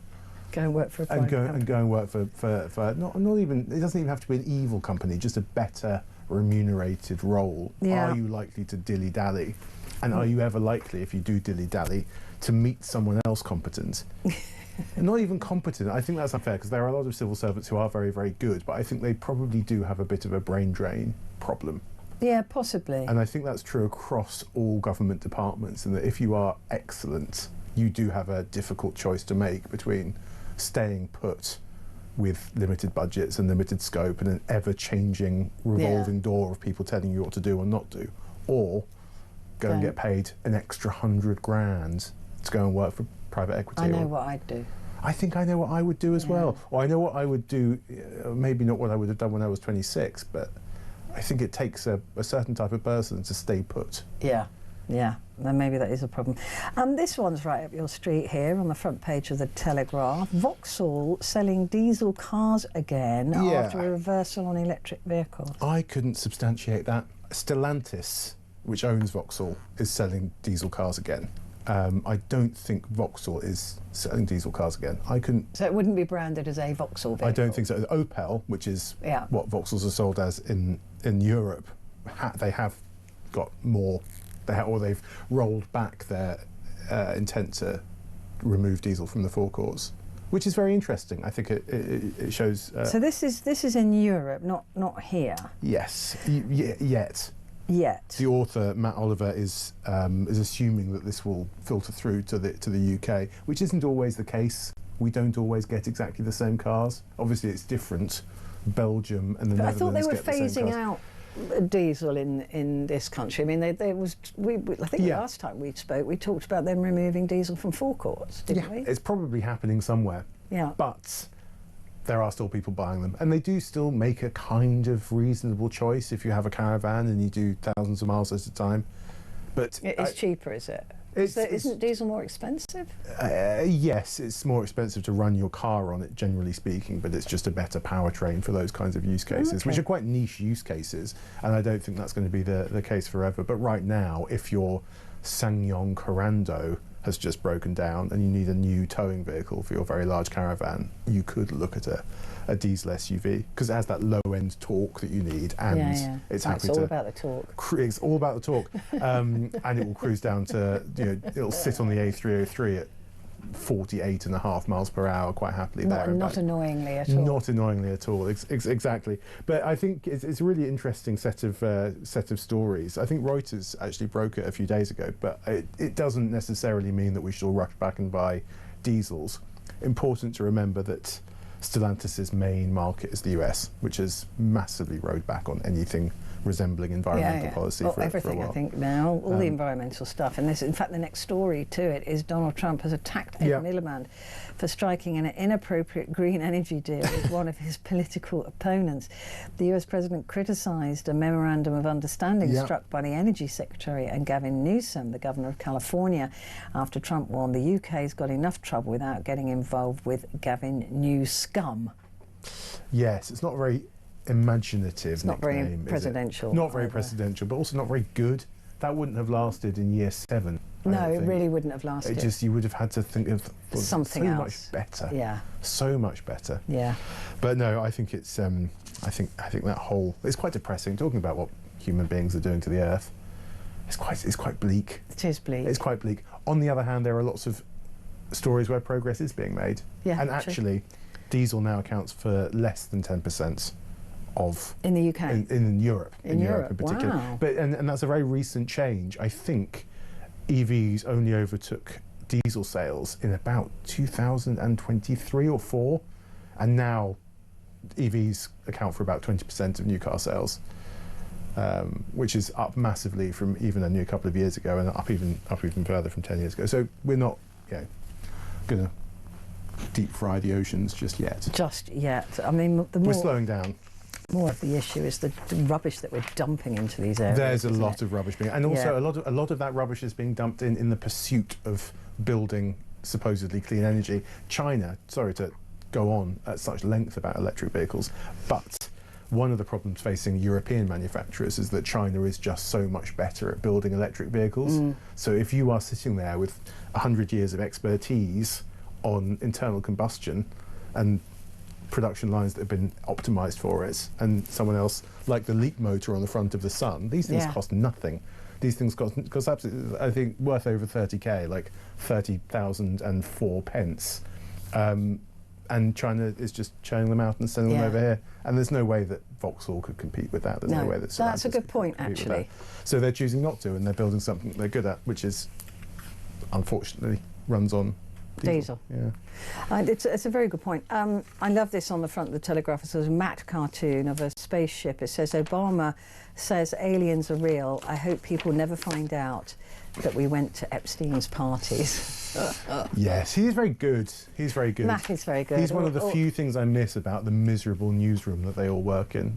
He's one of the few people that I sort of genuinely think, I hope he's all right. Yeah. I mean, I hope they're all right, but he was very nice, despite the miserable conditions. Yeah. He had a corner office, so he actually got some sunlight, whereas everybody else sits in a airless chamber in the middle. Imagine going to the office every day to draw cartoons. Fabulous. Yeah, and he would. He didn't have to. He chose to, because otherwise he just sits in his sits at home. Big house somewhere. And well, I think he's absolutely brilliant. Right, we're going to take a break, but we'll be back in just a moment.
Across the UK, on DAB+, on your smart speaker, on your smart TV, and on your side.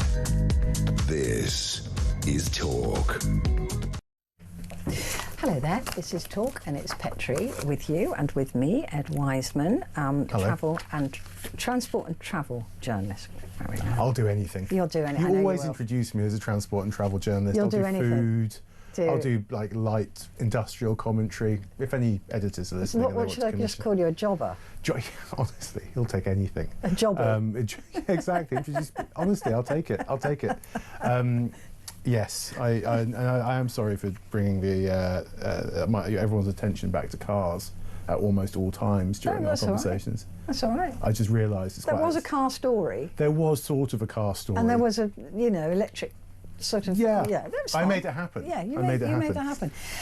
Save Our Next Generation, says the Mirror. Grieving mum welcomed change in the law on social media giants, but urged PM Keir Starmer to act now to protect children online. This is the new bill, isn't it, that's taken 8 years so far. And I think since it was started, technology has probably moved on. Yeah, everyone was on Google Plus or Bebo back then. Yeah, it's very different. Very, very different. Yeah. But we seem to be heading in the right direction. One of the things they're saying is that any child that commits suicide or dies as a result of anything that was on, that the social media giants have to keep all of the information on what they've been looking at to find out why. Yeah, and I think that's a really, really good thing, because a lot of parents will be asking the question, what happened? Yeah, who it could be a game that was played badly, or it could be somebody suggesting that they killed themselves, and they need to know why that happened. I think that's possibly a good move, but it's banning children up to the age of 16 from social media and then expecting 16-year-olds to vote, I think is mixed messages. It is mixed messages. It is quite mixed messages. If you are capable. Yeah, if you're saying that you're not capable of discernment with social media, then you're possibly not capable of voting. This is a conversation about the media in general. We possibly slightly unfairly characterise social media as a very particularly harmful way of getting information, but the media in general should be taught, I think, how to interpret something you're being shown by completely agree. YouTube, which isn't strictly social media, or some other form of unconventional, even a broadcast. Well, any broadcaster, you should what we're doing right now. Exactly. Take everything with a huge pinch of salt. A huge pinch of salt, because we probably don't know anything. I've not got more a clue. Than you. He definitely hasn't got a clue. But you know, it is true. Critical thinking is the most important skill we can teach our children. It's you to think and to check and to look and just and then make up your mind. And don't be told what to think. Be told how to think. And to understand how different forms of media are regulated, I think, is the crucial one. You obviously have to think about Ofcom every day, and I have to think about Ipso, and there are checks and balances. There are rules that we have to adhere Absolutely. to that these so-called citizen journalists don't.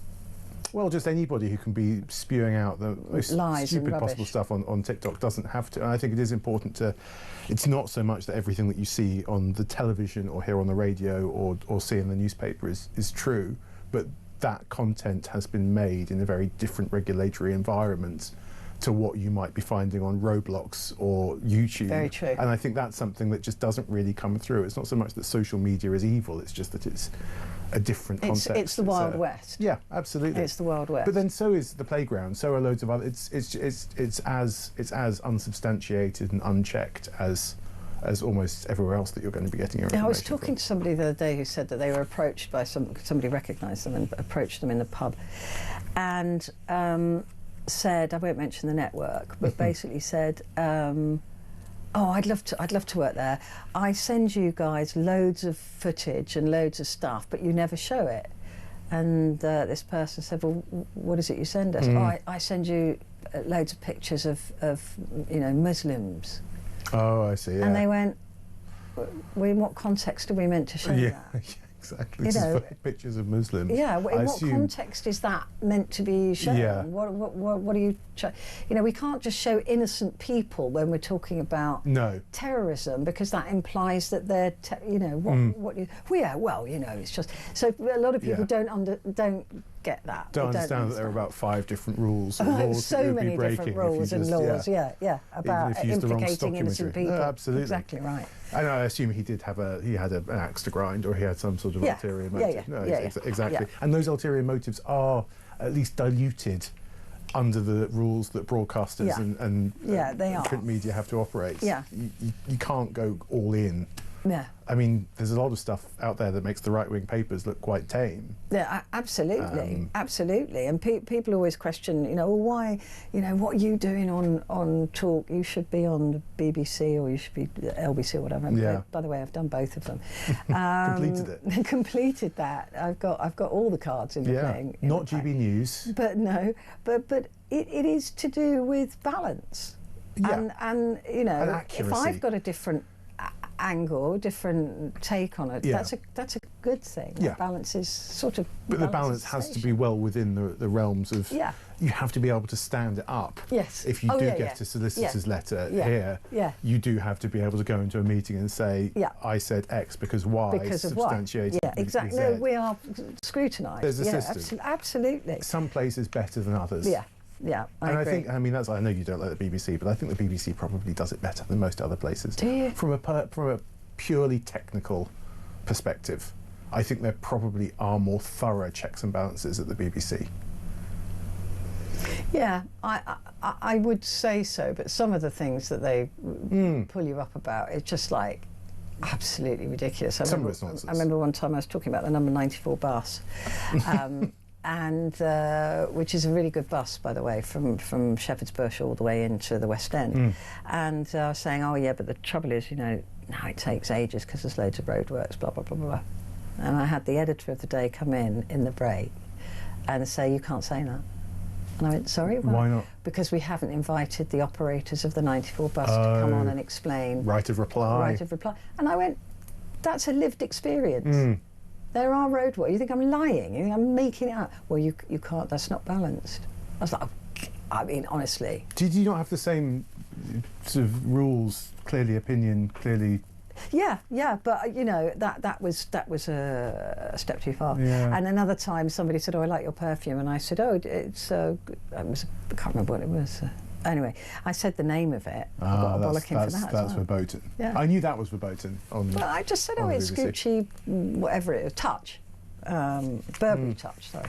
Other perfumes are available. Other perfumes smells are available. But it was just a question and an answer rather than, you know, buy this, it's great. But anyway, I thought they picked on really stupid things. Yeah. when, like, saying the 94 bus was a bit of a problem at the moment. That was years ago, by the way. It's fine now because the robots are gone. But that was a lived experience of a talk host who was supposed to talk about things like that, and picking on that when somebody edited a tape of Donald Trump. It's kind of like, you put your own house in order before you come in here. She was annoying anyway, that editor. God, she was so annoying. Anyway. Not that you're in any way still cut up about that. No. No. Right, the Daily Express. PM secretly plotting to lock us back into the EU. Here's the question, Petrie. If you had to be locked into the EU or the US of A? EU. 100%. 100%. 100%. And I don't know if that is a genuine necessity to choose between these two superpowers. Well, it certainly is in terms of defence. Certainly is in terms of defence. Certainly is in terms of lots of trading. Yeah. Lots of food. Yeah, and they were saying the other day, weren't they, that even, I think it was Rachel Reeves saying that even with all the other deals we've been able to make, they haven't come close to what we had with the EU in terms of trade. But there are countries like Norway that have a trade arrangement with the EU without being all the way in. And others. And others. There's a smattering. Switzerland. Yeah. Who else? Sweden's in the EU. Yeah. Okay. Is it fully in? It's fully in, but I think the Swedish krona still exists, doesn't it? I think they still have their own currency. Yeah, there's something very. And the Danes, I think they've got their own currency. But I think they're in the union. There are models that we could follow without the necessity. I think after those buying two, all the way back in. they're quite small countries, and it gets smaller from there. I think San Marino, not as small as Norway. No, I suppose. Norway's about the size of London by population. I think so. Sweden, they're tiny. They're really, really small. Which is why they have a decent society. Exactly. And they're very relaxed and very wealthy. Norway in particular. And the trains in Sweden. And the trains in Sweden, I know. They're amazing. The platforms are so clean, you could lick them. The coffee machines. Good coffee everywhere. It's a different world because there are only 16 Mind you, it's blooming expensive. It's blooming expensive. But it's not. I was there the other day. It's not. It's the same as London. What, for a beer? I didn't have any beers there, but for everything else. Right. For everything else. Because I have been there before and I've sort of winced as I bought my €10. But now we've caught up. It's like not that dissimilar. Right. It's not so starkly dissimilar as it used to be. Because I think back when I remember first having my first, I think it was about a tenner's worth of Norwegian beer. At that point, you could still get a pint in London for sort of £2.80, £3.50 was about par, and now it's £6 for a pint of Guinness. Yeah. That's not uncommon, and so paying the extra. I mean, I'd take that for how neat and tidy and clean and wonderful Norway is. They are beautiful countries. I don't feel quite so fleeced. They are beautiful countries. But anyway, PM secretly plotting to lock us back into the EU. If that was true, which I doubt. He wouldn't get away with it, I don't think. I don't think he'd get away with it in such stark terms. But I think senior Tories say the PM is planning to return our sovereignty to Brussels. Well, they would. As do others. I mean, sovereignty. I'm not massively fussed about. I think the general prevailing feeling of decay is sort of more palpable. Yeah, it's certainly not going well. Is it? It's not going brilliantly. On that joyful note, let's take another break.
across the UK.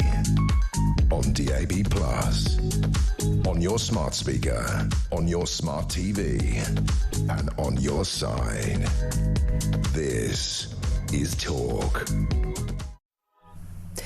Hello there, this is Talk, and it's Petrie here with you and with me, Ed Wiseman, the odd job man. I am. And journalist. He's here.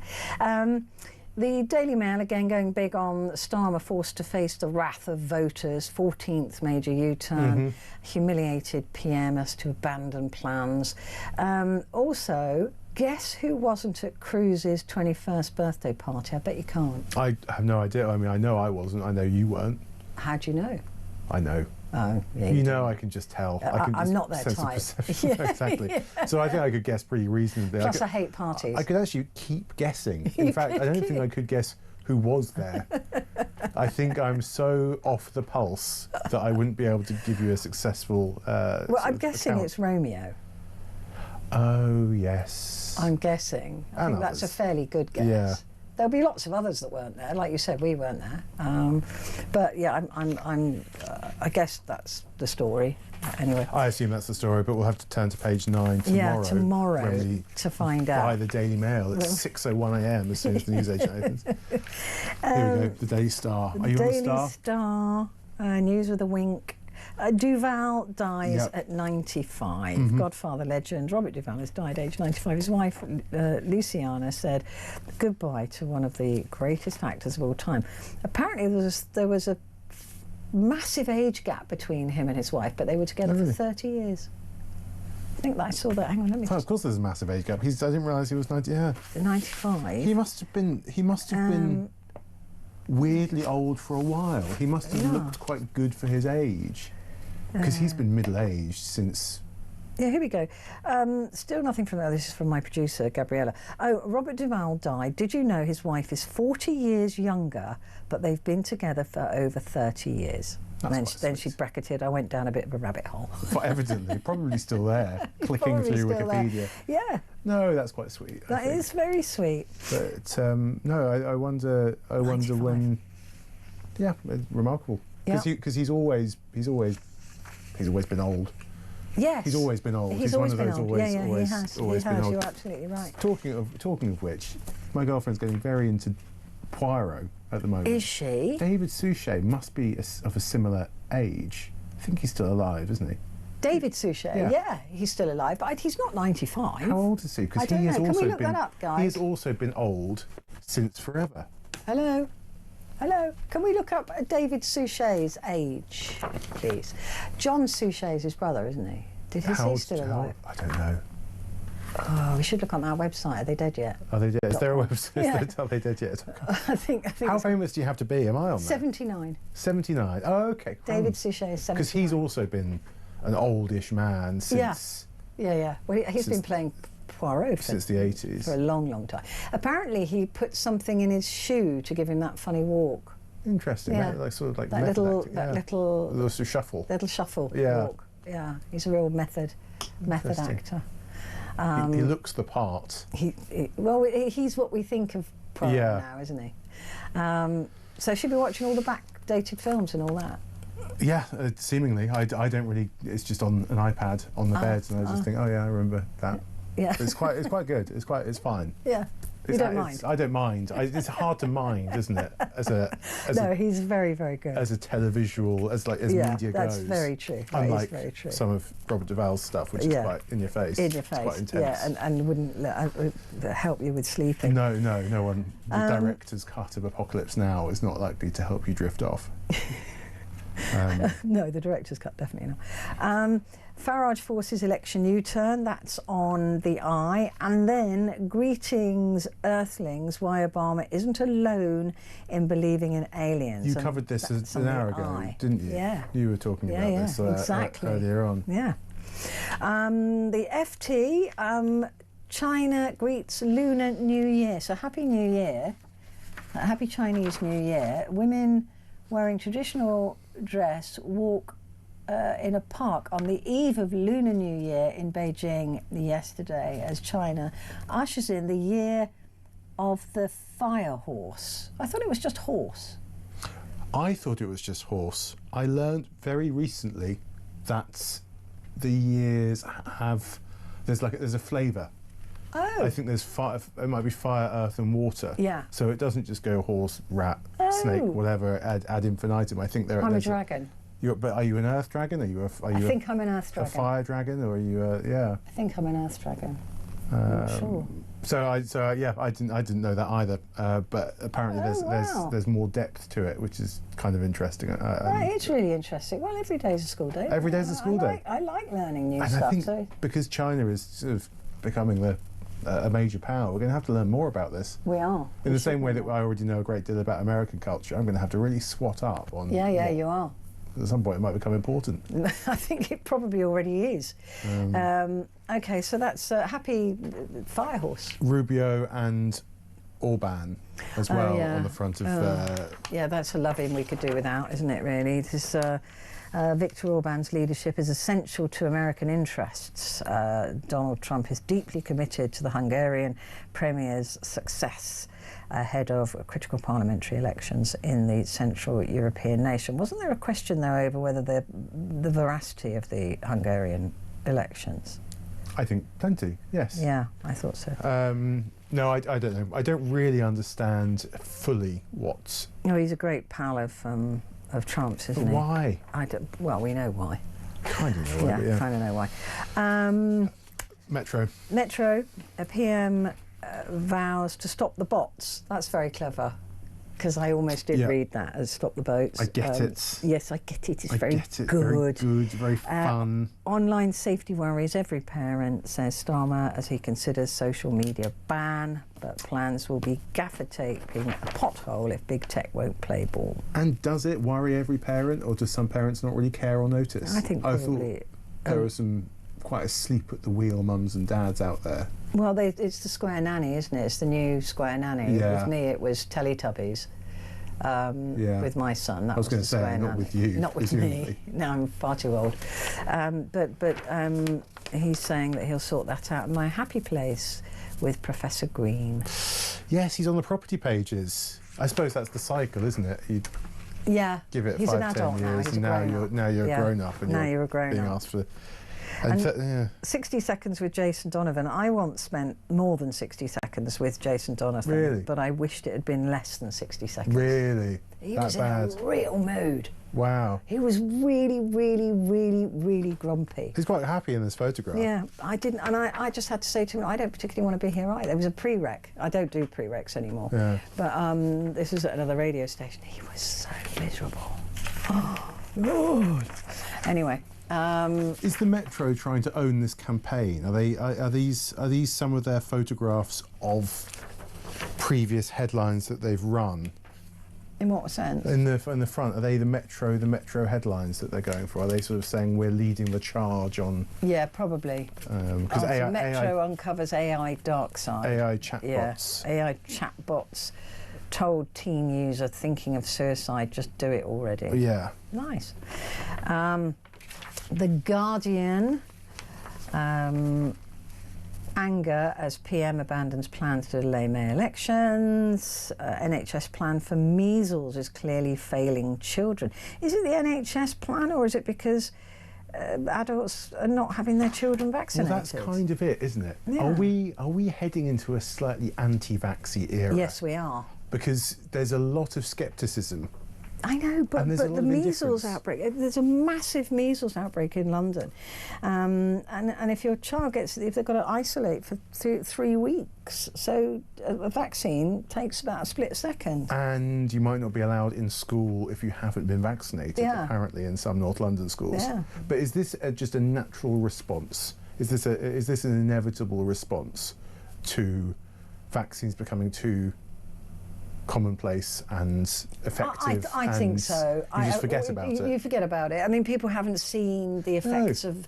I was talking about this a couple of weeks ago, actually, on this programme. We were saying that a lot of people haven't seen the effects of measles on children because we fundamentally pretty much got rid of it. And polio and things like that. I mean, when I was a kid at school, there was a girl that had polio at my school. Well, that's a thing of the past. Completely now. a thing of the past. Completely a thing of the past. Has it been totally eradicated in this country? I believe so. And you get, but because it's not a vaccine, it used to be a sort of drop on a sugar cube. Yeah. I don't think it is anymore. But you know, people haven't seen it. It's like war. People haven't seen war, so they don't really care about it. Don't mind about it. Yeah, they don't really, you know. And like the kids, when they were asked about dictatorships, they're going, "Oh, I'd rather have a dictatorship than a democracy." Or these young people. Oh, really? Yeah. It's again because they didn't. And maybe they'd rather see, have the risk of polio than the potential for an injection. Yeah, exactly. I don't know. With measles, I don't think I've met anybody with. Have I met anybody with measles? I don't think I have. Chickenpox. Probably your age group and my age group were vaccinated against it. I think we were vaccinated. The MMR, the measles, mumps and rubella. I think everybody had it. Yeah, and we were all vaccinated against it. Yeah, so I think it's just the new. It's the kids not being vaccinated. But that's true of almost everything. You stop taking precautions for things you are no longer worried about. Yes. And once the precautions become too commonplace, you just think, oh, that will never happen. Exactly, and then you need a couple of tragic deaths, and then people start to have they been dying? I think a girl died last year, but I think that these are just there's less than 60% of 5-year-olds in some places have had both recommended doses. Really? Less than 60%? Yeah, and it's got to be 97%. It's got to be like to have the herd immunity. Yep. That's it. We've run out of time. We have run out of time. Which means we can't discuss the UK's plan for alternative for measles. Yeah, that's a good story, actually. Ed Wiseman, thank you very much indeed. Thank you.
Across the UK, on DAB+, on your smart speaker, on your smart TV, and on your side. This is Talk.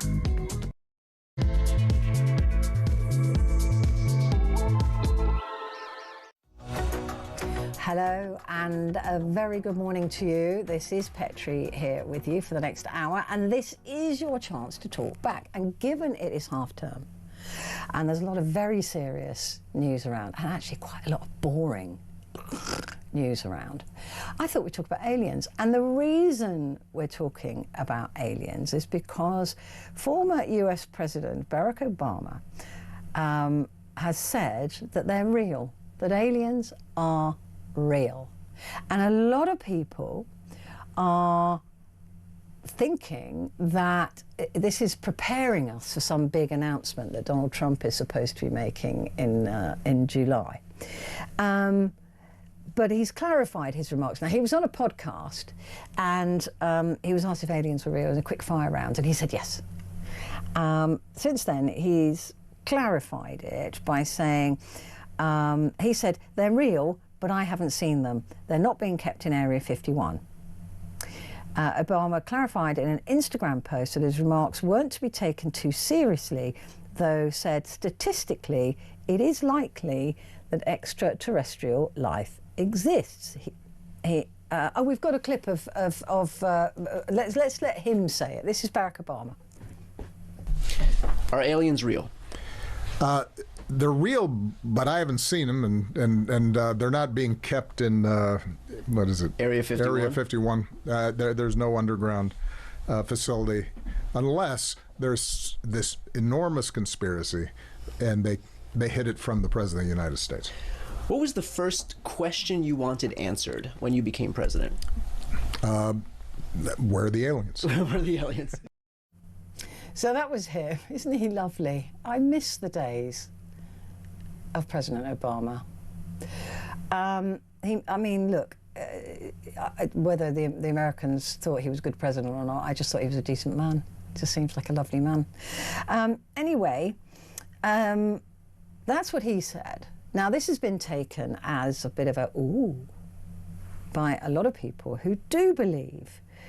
A 2024 report by the Pentagon, though, found no evidence of an alien cover-up, though it did say that the belief is that the government is hiding aliens will persist. I think we've got a clip, haven't we, of the NASA boss at the time talking to Congress and saying, look, we've not seen anything, but there's definitely these UAPs, these UFOs.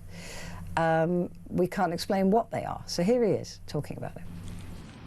If you ask me, do I believe there's life in a universe that is so vast that it's hard for me to comprehend how big it is? My personal answer is yes. The NASA independent study team did not find any evidence that UAP have an extraterrestrial origin. But we don't know what these UAP are.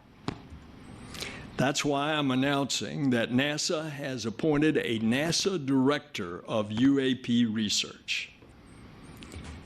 They are being tasked with developing and overseeing the implementation of NASA's vision for UAP research. So they're taking it seriously in the US. That was Bill Nelson, by the way, who was a chief executive of NASA from 2021 to January 2025. So he's saying, look, we don't know what these things are, and we're going to set about trying to find out. So that's a question I have for you. Do you believe that there is intelligent life out in the various universes, endless?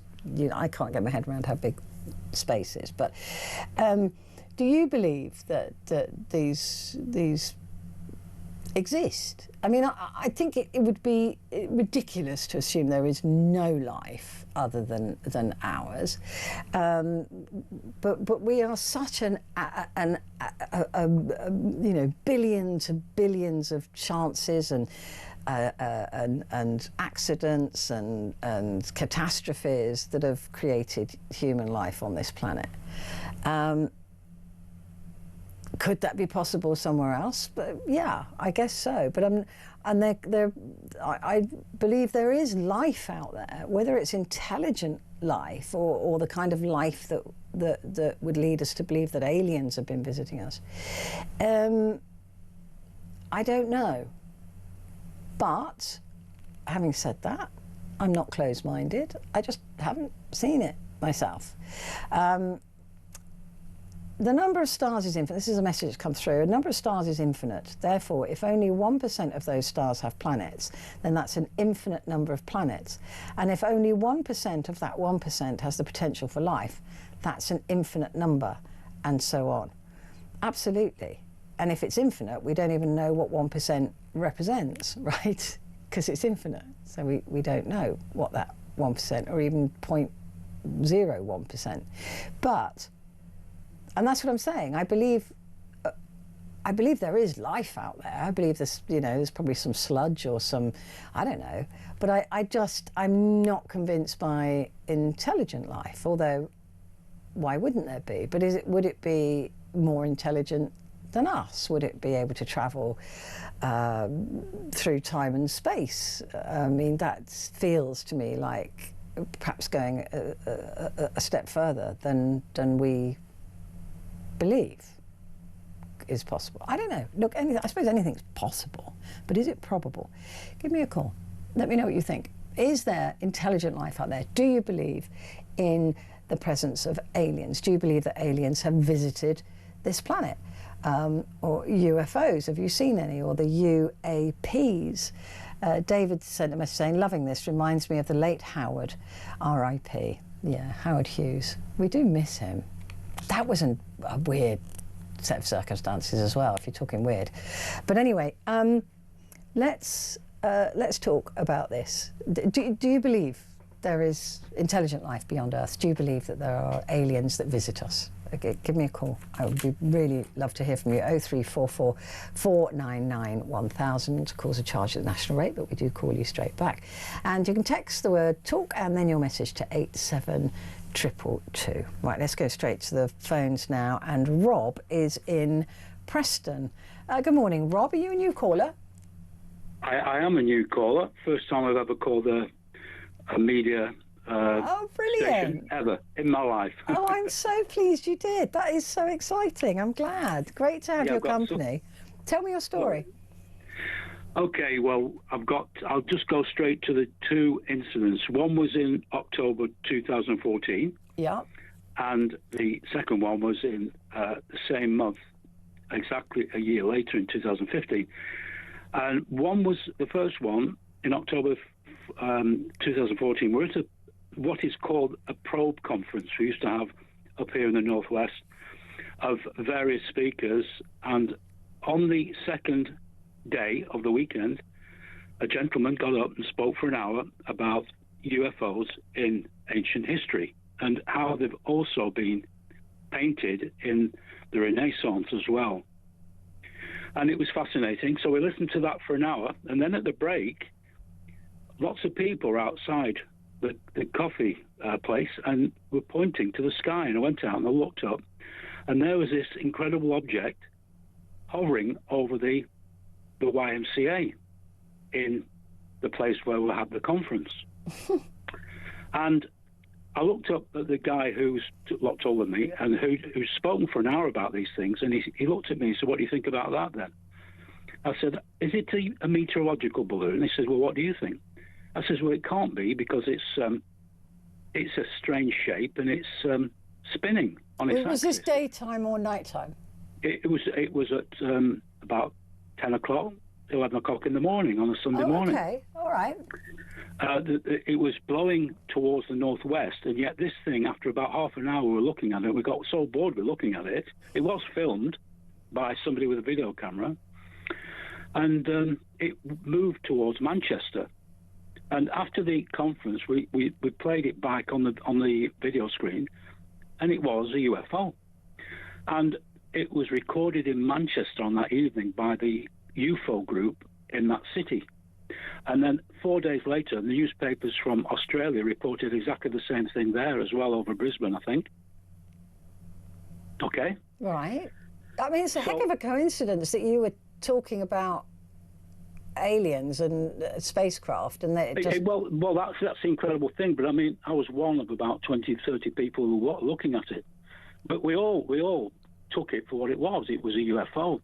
But the gentleman who'd spoken said, "Oh, every time I do this sort of talk, It follows me about because I've seen this one before. So the whole thing was as weird as can be. And then a year later, I was at the same conference, and there were people with cameras with strange orbs on the cameras. So I said to one person, what's this all about? He said, well, you can film them. If you ask for these things to come, they'll come to you. So I thought, oh, this is crazy. But it was a year on from when I'd seen this thing. So I thought, well, I'll try it when I get home. So what I videoed and recorded on my camera went onto the internet for 5 years afterwards. Really? So it's not, yes, it was on there and people have seen it. And basically, I pointed my camera towards the sky, and it was a very dark October evening, black sky, just north of my house. And I just said, I felt like an idiot, but I just said, go on, show yourself to me. If people say that you're going to show yourself, do it now. How loudly did you say that? Well, it was loud enough for me to. I've still got it. I've got the pictures of the thing that came. Out of the darkness came a glow, and when I tried to sort of focus on it, it wasn't focusing very well, and then it disappeared, and then it came back, then it disappeared, then it came back. So when it didn't come back at all, I came back upstairs and put it back onto my computer, and the sun that the child paints, because I'm an ex-art teacher, okay, the sort of sun that a child will paint in a primary school, it's like a big orangey golden thing with spikes sticking out. Yeah. Yeah. Yeah, yeah. It looks. I've got it here. I've got it on my computer here. It looked just like that, and I was absolutely, shocked that this thing had come to me. It would be great if you could send it to us. Well, if you can give me an email address, I'll certainly do that. When I hand you back, John will take. Right. Oh, can you send it on WhatsApp? Or would that be too difficult? Well, I'd rather do it by email. Okay, all right. Well, John will give you an email address, and then maybe we'll get you back on. Yeah. Okay. So basically, when I went back on the second day of the conference, I told people what I'd seen, and they were so matter of fact about it because they'd done this before me. And so on the Sunday evening, because it was a weekend course, a weekend probe conference it was called. They don't have them anymore, it's all finished now. But I thought, well, I'll do this again. And I pointed my camera, like a sort of, it has a video facility on it. I pointed at the same part of the sky, and there was nothing there. And I thought, oh, it's just one of those things. It can't be what I thought it was. But I saw something flash across the sky and then stop. So I thought, well, there is something out there. And then it disappeared. So I came back and I put that back on my computer, and it was there from the beginning. It was there, but not optically visible. So it was visible through the camera, but not. It was visible, and I got something into my head. He said, and it came to me like somebody was talking to me. He said, "Look, this is what we can do. He asked us to show you. Now you know. This is what we can do." And I thought, my goodness me, this is just phenomenal. And did you believe before? Well, at first, like everybody sort of my age, I'm a sort of baby boomer. We first heard about UFOs in the 60s, really. And back in the 60s, when I was at college, training to be a teacher, I actually bought Flying Saucer Review, which was available at the time. And I always wanted to see one, but it was this particular time in 2014, 2015, that they actually showed me that they did exist. And don't forget, there's a plethora of books about this, and Blaze Channel has got these things on all the time. So if I went out and said, into my garden and said, show yourself. Yeah, well, that's what I thought. I thought when I was told to do this, I thought, this is crazy. I must be, going daft to do this. But when it actually happened, and I've tried it since, and they haven't come, because I get the feeling that they were proving to me that you now know. You don't need more proof. Yeah. No, exactly. Yeah. And I'm not, I'm not a fantasist. I'm not a conspiracy theorist in any sort of way like that, because I want proof. Because as I said, I'm an art teacher, so I'm good with the sort of pictorial things. I know what I was looking at. That is absolutely fascinating. Listen, speak to John and let's get your details, and we'll get you back on when we review the footage as well. That was really interesting. Rob there in Preston. So have you seen anything like that? The fact that you could go out and ask them to appear is fascinating, isn't it? Have you ever done that? Have you ever seen anything that like Rob's saying, that he's absolutely convinced that's what he saw? And we'll have a look at the footage. So stay tuned. I'm sorry if you're listening on radio, but I'll describe it to you. But we'll get him back on and we'll view the footage together. How about that? Right, I've got to take a very quick break. We'll be back in a sec.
Across the UK, on DAB+, on your smart speaker, on your smart TV, and on your side. This is Talk. Hello there, this is Talk, and it's Petrie here with you, and this is Talkback. And we are talking about aliens this morning because former US President Barack Obama was asked in an interview by a YouTuber, are aliens real? And he said yes, but I've not seen one. And then he said, look, I was shown no evidence. I've seen no evidence of them. And my guest earlier on said that a lot of presidents don't get the clearance to know about UFOs because they're people who come and go and they're not there the whole time. And, if there were aliens and there was proof of that, why keep it from us? How is it possible to keep it from us? That's what I don't understand. I mean, there will be people who have to sign the equivalent, the Official Secrets Act in whatever country. But it's always presumed to be America, isn't it, that have got these aliens. I don't know why. But because I'll tell you why, because there's a lot of hoaxes out there, aren't there, as well? There's lots of people go, oh, here's this, I found this alien body, remember the little aliens things, which was just completely debunked, right? It's just not true. And so you've got people who go to great lengths to lie about aliens. But is it just possible that this is just a brilliantly kept secret?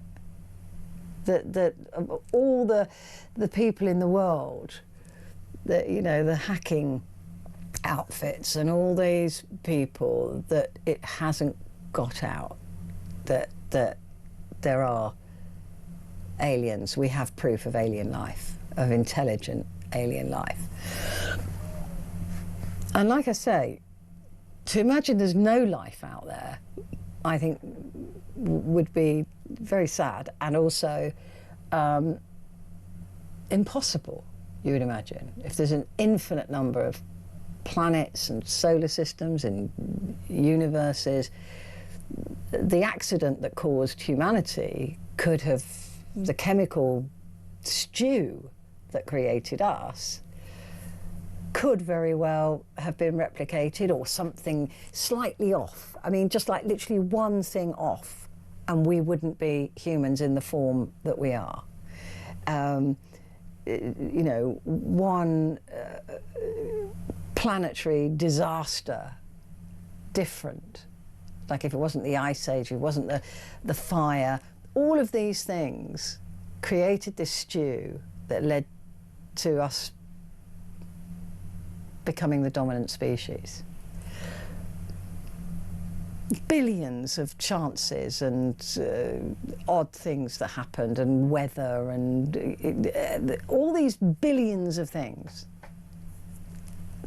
So the odds are that even if just one of those things was different out of billions, it would be a very different story we were telling. So I do believe that there is life out there. I believe that there are various forms of life out there, but maybe there are things that we wouldn't even recognise. Do I believe there's intelligent life out there, and moreover that intelligent life has come to this planet, is a different question altogether. Maybe I should go out and ask to be shown. That would be amazing. Oh my God, I'd be the biggest chatter about me seeing an alien aircraft if I'd seen one. But anyway, Gary is in Lincolnshire. Hello, Gary. Good morning, Petrie. Good morning. So, have you seen proof that aliens are real and they're visiting us? This is very strange. This goes back to the early 80s. It was early summer time. My friend and I, we used to play snooker once, twice a week, according to what would allow us. We used to walk down to the local club where the snooker was. We used to go about 8:30, and we went because you had to put your name on chalkboard, otherwise you wouldn't get a game. Right. And this is a 10-minute walk from where we lived only a few doors away from each other. And we was about halfway down the way to the club, and we saw this goldy, silvery, glinting object in the sky. And thought no more of it. Anyway, we got into the social club, and said, "You two are late tonight." "Sorry? You're late? No, you're like over an hour late." And can't explain it to this day. Oh, wow. So you definitely didn't leave late? You didn't leave any later than you normally left? No, because otherwise you wouldn't get a game? No, and the blooming annoying thing about it was we didn't get a game either. So what do you think happened? You lost an hour of your life? We don't know. We was walking, talking, and that resumed. We don't remember anything. It was just as if an hour was blanked out of our lives. But it's only a short walk from your house to the club, 10 minutes, you say? Yeah, 10 minutes max. It's strange, and we you know, I don't see my old school friend now, but we often used to speak about it. We lost an hour, and neither of us could explain why. And we told people in the club, and you know, they thought we were stupid. Yeah, they obviously thought the clocks had changed. Well, I mean, was it anywhere near the clock change? Was it anywhere? No, definitely not. Because if you didn't get in there and put your name down, you wouldn't get a game. So what do you and your old friend think was the most likely explanation? We put it down to the object we saw in the sky. And do you think that you might have just stood there staring at this for an hour and not realised it? Absolutely not. Do you think you were taken up by this thing? That's something else we asked each other. Yeah. We asked each other if we had any marks and things like that. But no. That is weird, isn't it? It's strange. And the only thing I noticed about myself since it happened was, since that happened, I was talking to people sometimes, I could tell them what they were going to say to me. Genuinely? Yeah. Or are you winding me up? No, I'm not. I could, as they went to speak, I would say before they said the words to me, how did you know that? How did you know what I was going to say? And has that stuck with you since? It still happens, yeah. Honestly, Petrie, it's very strange. I can't give you any explanation whatsoever. And have you told lots of people this, or is it something you feel a bit weird about? Yeah, we told people about it, and they laughed. But definitely happened. It is bizarre. I mean, either you got so mesmerised by it that you spent longer looking at it than you thought. But we don't. It was as if we was walking and talking, and we were walking and talking, but an hour had gone. It's as if nothing happened to us. Can you understand what I'm saying? Yeah. It's If you had to guess, would you think that you were taken up into that? That's what we both thought. Yeah. Yeah. Yeah. And the funny thing about it is we both become plumbing and heating engineers. Maybe that's why. I mean, look, it's definitely if it happened the way you said, and I've got no reason, I have to believe people when they call, otherwise there's no point in a phoning, right? Well, Petrie, I swear to you, it happened. I wouldn't lie about it because I still think about it to this day. It's just so unexplained. And there's no there were no marks on you, no puncture wounds, no... No, nothing. Nothing. It wasn't difficult to sit down or anything? No, we was both more annoyed at the time because we was only early 20s, and we was more annoyed that we didn't get a game to snooker. Yeah, that would be the priority, wouldn't it? I mean, it's absolutely fascinating. I don't doubt your story. It's just a really difficult one to explain, isn't it? Very, very. And it's, as I say, the only thing I can say is I can't read people's minds or anything, but sometimes when people go to speak to me, I say what they're going to say to me. And they say to me, how do you know I was going to say that? It just comes out. And you weren't able to do that before? Not what I recall, no. Well, they often, the people say that if you've been visited or been taken up, the stories that I've heard, the likelihood is that they keep coming back to you. So they could have done it several times to you. Perhaps they have, and I don't know nothing. You don't know anything about it because you can't remember anything about it. Have you ever had any other time go missing? Not I can recall, no. I mean, I have time go missing. Not apart from having too much to drink. Yeah, no, it's me with TikTok. I'll give it 5 minutes, 2 hours later, and I'm convinced that I wasn't on it for 2 hours. But it's really, really interesting. I'm really pleased that you rang to share that, Gary. Thank you very much indeed. It's very... There is no explanation. What is the explanation for that? If you can think of one, send me a message, put the word talk and then your message to 87222. I'm going to have a ponder. Back in a sec.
across the UK. On DAB+, on your smart speaker, on your smart TV, and on your side. This is Talk. Hello there, good morning to you. This is Talk, and it is Petrie here with you. And this is Talkback. This is your chance to do exactly that. And we are talking about aliens because former US President Barack Obama, when asked in an interview, are aliens real? He said yes, but I've not seen them. I've not seen any. And he said they're definitely not in Area 51. So he since then said, look, it would be silly to think there isn't life out there. And I agree that there probably is life out there. Whether it's intelligent life or not, I don't know. And whether it's actually bothered to visit us, I don't know. But there is life out there, definitely, of some kind. Snakebite says, aliens, I'm thinking they're real, but they're observing Earth and probably want to stay away for the time being, even though we need them badly to take away all of the idiots and other destructive people. Wouldn't that be great if they just took them? We need some good old-fashioned nighttime anti-gravity collections and probing on a bunch of selective folks here on Earth. I love you, Snakebite. Jenny has said that, she said, I take photos of the night sky, like Saturn and the planetary alignments. One night I photographed a strange white dot. When I zoomed in on the photo, it was an angry, scrunched up face. It totally freaked me out, and I deleted it immediately. And that is Jenny in Farringdon. Pat has called from here in London. Pat, good morning. Oh, good morning, Petrie.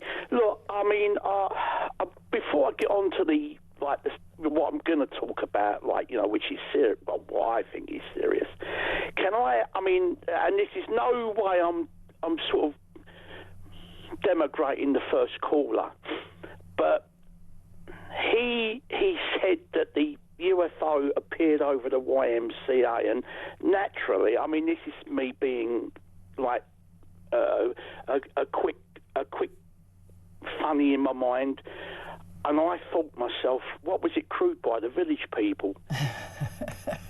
Could have been. They might be aliens. I'm just saying, but when he said the YMCA, everybody goes YMCA. You have to believe. You have to say to yourself, if you've got a sense of humour, is it crewed by the village people? So, but having said that, I'm not denigrating that person. I'm sure it happened, and I'm not, but it just came across to my mind, and I thought I have to get it off my chest. So fair enough, Pat. But as I say, I'm not taking the mickey out of that man. So if he's listening, I apologise. But what I want to say is that you said that you have to. You personally, which is fair enough, is your way of thinking, you have to see to believe. In my case, I don't, because I've never seen a UFO or an alien or even a ghost. But I do believe that these things exist. I mean, because I am I go to church and I'm religious, so I have to believe in the concept of God, Jesus, Allah, whatever. So, for me, for people like myself, it's not that hard to, to sort of not see but believe, if you know what I mean.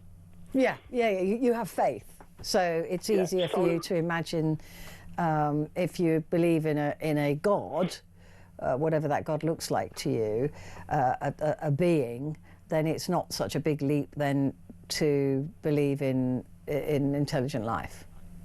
No, that's right. I mean, here's where I get into a little bit deep. I think the last president to have any knowledge of maybe extraterrestrial or otherworldly life would have been Eisenhower. Why? Well, apparently, it's alleged. It is alleged You can look it up, but they say it didn't happen. But he had a meeting at somewhere at some Air Force base in America with these beings, and apparently they didn't spell it. They was telepathic, and basically, as the story goes, which we can believe it or believe it not, that they was willing to trade some technology in for them abducting humans and for their own personal ends, but it was alleged that he agreed, but that humans must be returned, not harmed. But they sort of went over, apparently, and only for a certain time. But they apparently they just didn't. It still goes on today with cattle mutilations and stuff. But that's the story. So Edwards. It was Edwards Air Force. Edwards Air Force Base that it's supposed to happen. So what was supposed to have happened is that these aliens said, look, you can have some technology if we can take a couple of thousand humans. And animals and stuff. Animals, and then, but we're not giving them back. Why didn't they just take them? I mean, that would be the question. They did. Apparently, they did. They was only supposed to do it for a number of years and a number of people, but they just went on, and apparently it's still going on today. But that is the story. That I'm not saying it's true, but that is the tale. Yeah, here it is. I've got it here in front of me. Conspiracy theories allege that the President Dwight D. Eisenhower had secret meetings with extraterrestrials in 1954, where he supposedly negotiated a deal allowing aliens to abduct humans in exchange for advanced technology. The Eisenhower Library and official archives deny these claims, stating no evidence exists and that the reported secret meetings were likely cover for dental emergencies. Well, yeah, that is the story basically. So yeah. you can take it any way you like. Now, this is what I believe. They have been here for many thousands of years, wherever they come from, or they could have been a more advanced branch of humanity, say time travel. Could be from that distant future. Yeah. Or that if you believe in the legends of Lemuria or Atlantis, that the survivors went beneath ground, or they had or beneath the oceans, and they are still there today with their advanced equipment. Is Lemuria the mountain range? It was supposed to be in the Pacific, where part of Easter Island and Hawaii was. But these beings were, or they might have come from the stars, who knows? But they might have been humanoids that came from the. I mean, all this is conjecture. But you know that the Lemuria. Funnily enough, I was just watching about this the other day. They think that was a play on words because they were trying to. There was a scientist who was trying to figure out how a certain breed of llama, hence Lemuria, had managed to be in 2 continents without a bridge, without some way. It was just some specific breed of llama. And it was then translated into Lemuria, this bridge between these 2 continents. But it was a scientist that was looking into how these llamas had been, on these 2 continents without any natural reason that they would be on 2 continents. So that's the origin of Lemuria. Yeah, that's, it's a possibility. But I think that they're either that they came from the stars many thousands of years, many thousands and thousands and thousands of years ago, and well, maybe and stayed. Was it? And they stayed, or that they are a branch of humanity that sort of went underground, or I mean, to go beneath our deepest oceans would require structures and maybe of fantastic development that could withstand pressures of, you know, the pressure thousands of feet down. So I mean, if you want to keep what they call it, covert, what better way to be, or to be, you know, hide beneath the ground or in mountain ranges, which there are a lot. I mean, there are. I mean, when Obama said there's Area 51, they only come out with the fact that Area 51 existed in the early 90s, when everybody knew it was there in America. Everybody, you know, they knew that Area 51 came about in the mid to late 50s. But they only... Yeah, that was about the time, wasn't it, when everybody started talking about, you know, an aircraft had crashed there, a spaceship had crashed there. Well, that was in Roswell. Oh, was that Roswell? But the point was that the government denied Area 51 existed until 1992, 93. Yeah, but there's probably places in the UK right now that there's military, well, in fact, I know there are, that there's a denial that they exist. Yeah. That a military base is doing, you know, stuff. So for them to say that there's no alien machines there or extraterrestrial machines, I think they're being disingenuous. I think they're being disingenuous with the truth.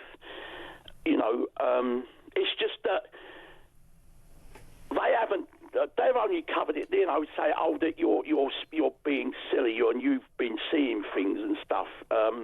So, which is perfectly feasible. It is what they call it, plausible deniability. Yeah. On a nation. So they're sort of gaslighting people who say that they've seen these things. Yes, but they've never. I mean, they've only just warned people off of it. You know, like. But why bother? This is what I don't understand. If there are aliens and they're not doing us any harm, why bother hiding it? You know, what difference does it make?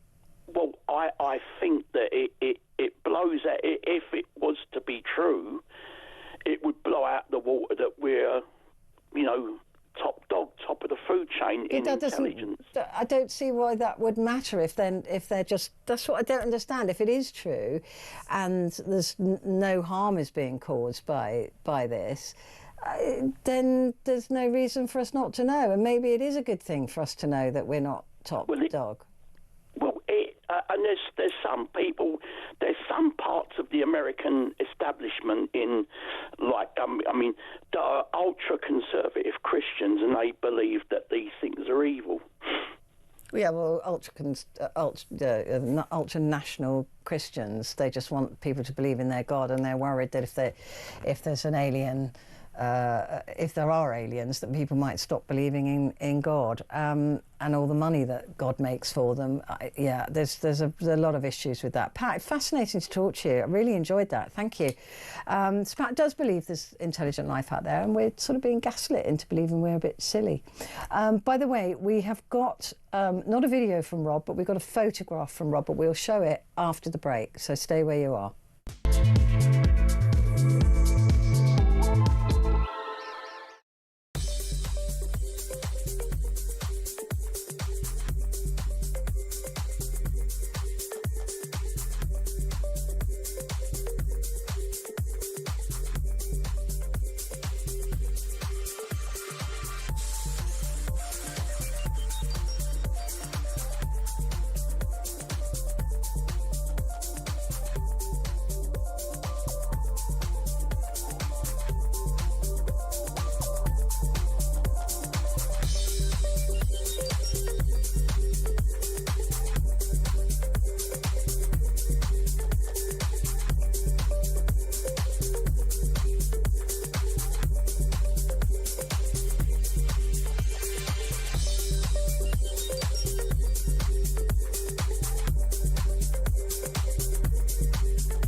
across the UK. On DAB+, on your smart speaker, on your smart TV, and on your side. This is Talk. Hello, good morning. This is Talk, and it is Petrie, and we are talking aliens because Barack Obama appeared to confirm that they are real, although he did then qualify that by saying that he imagines that they're probably real, but he's got no proof. He wasn't told about aliens when he was president, although a lot of people think that he's preparing us for the big announcement that is coming this summer from Donald Trump, talking about aliens. So I'm asking you if you think you've ever seen them. Now, earlier on, Rob called and said that when he was at a meeting at the YMCA, they were all stepped out in the break because they were on a meeting there about spacecraft and alien stuff. And when they all went outside during the break for their coffee and probably a fag, then this thing appeared in the sky. And after that, he then asked for another one to appear, and it did appear to him. So we haven't got the video. I think it was probably too big to send us, but we have got the photograph, and that's it. That is the orb, and like he said, it looks like a sun. That's what he said, didn't he? He said it looked like a kid's drawing of a sun, and that's exactly what it is. If you're listening to this rather than looking, it looks like a big orange burning sun with heat flames coming off it, but the heat flames are short, but the burning orb is definitely there to see. Actually, if you squint a bit, it looks like a pie, a bit. So that's what Rob saw, and there's the photographic evidence that he took in his garden. I think that was the one that you took, isn't it, after, when you asked for the alien spaceship to show itself. So there you go. That's it. That's what Rob saw. And I'd be pretty freaked out if I saw that, to be honest with you. It does look like the sun, though. I mean, why would it be burning? Anyway, so there it is. Let's get back to your calls now. And Phil is in Barry. Phil, another first-time caller. Hello. Hello, Petrie. Nice to speak to you. Nice to speak to you. How's Barry? It's great, yeah. It's a bit rainy, but yeah, the beach is here and waiting for the sun to come. Yeah, Barry made famous. I love just because of Gavin and Stacey, isn't it? It became a national treasure. Quite popular here. It did indeed. I can't believe I'm speaking to you. It's fantastic to speak to you. Brilliant. I listen to you all the time, and I listened to all the stuff, and this made me ring, from this particular That is subject. brilliant, and thank you for being a long-time listener as well. I always appreciate that. And I'm thrilled that you rang. What was it about this topic that made you... It's a topic that sometimes you don't want to tell too many people because there's only a few people that know in my family. So you thought you'd come onto a national radio show and... They'll all be asleep. They won't be listening. Oh, that's true. Don't worry about them. Anyway. It's just you and me. Just you and me. So tell me what happened. So basically, I was a timeshare representative in Tenerife in 1997, and I was working on the front trying to get punters in and stuff. And one particular day, where I worked, I always picked the same spot, and there was this place where there was like a sand pit by us where kids were playing and stuff. But unfortunately, it was frequented by a lot of drunks and stuff that would go there and drink and stuff. Mm-hmm. And it was quite a quiet day. And obviously, I picked up a bit of Spanish then. I'd been there 4 years. So I heard him say omni, which in Spanish is UFO, and mira, which is look. And I just thought he was kind of like you would, drunk and stuff. And I looked up and I seen it. And it was just this silver disc in the sky with a little light around it. I can't explain it really, but it was like it weren't like you were saying earlier in your show where it was like these spikes and stuff. It was just like a nice light that was there, but you could see it was a disc. It was like a ball of a disc. And how far away is it? Was it very close or? This would have been probably It's really hard to say because, like, you don't know the size of it, do you? The distance is. Yeah. So I'd say probably a couple of 1,000 meters away from me, up in the air. So I transfixed on this, and the people I was working with didn't have a clue because they all spoke English and didn't speak Spanish, so they were just going about their business, and I was transfixed on it. The guy that had said it just gave up anyway and just went back to his friends, and I couldn't. I kept looking at it. So in the end, I chatted to my friend, whose name is Dave, he's from London. I said, Dave, can you see what I'm seeing? And I was showing him, and he's seen it. And we were looking and looking and looking, and eventually I said, can you please stay looking at it? Because I'm not going crazy. I'm going to run into our local bar where we kind of go for breakfast and stuff, and get them people out. Okay, come, you've got to come and look at this. You've got to come and look at this, because this was in the daytime. This was 1 o'clock in the afternoon. Wow! And this was right on the front in Los Cristianos in Tenerife, which is like a big hotspot for tourists and stuff. And we looked up and seen it and stuff. And all I know is that when I'd become quite compelled by it. And when I was looking at it, all I know that I had a nice feeling from it. I know it might sound strange, but I just felt nice. Right. I didn't feel threatened. I didn't feel threatened or anything like that. I just felt nice. And it just hovered there. It didn't move, or? It didn't move a thing. And then it did move. It did move because we lost it, and it moved. But when we looked up into the sky, it oh, I think we've lost your line. Sorry, say again. Yeah. So you looked up, you lost it, and it came back. Yeah, and then we just kept looking at it and stuff, and then in the end, it was kind of like a really nice feeling. In the end, there was probably about over 50 people in this little area where I worked, looking up at this thing. Wow. And it weren't going away. It was just staying there, saying, I'm staying here, I'm not going anywhere. It went away. And then, like most towns have in the UK, you have these like gazettes, or like Barry Gazette or London Gazette, local little magazines that are free. They put through your door, and this was 3 weeks after, and it was like these things had been spotted in the sky. So I just thought it was quite weird. And that's amazing. You try and explain it, but some things just can't be explained. And you've got so many people to witness this as well. It's absolutely brilliant. I'm so glad you ran.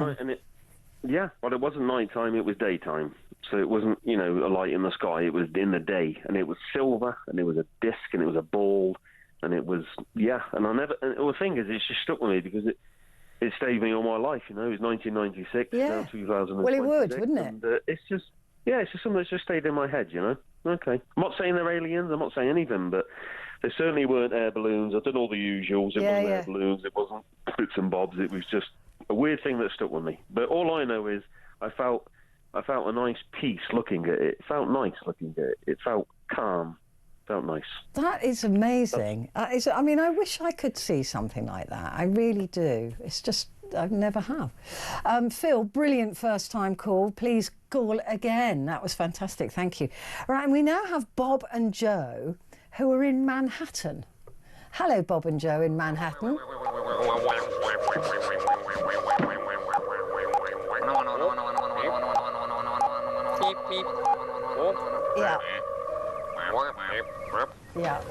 Yeah. Not Mars.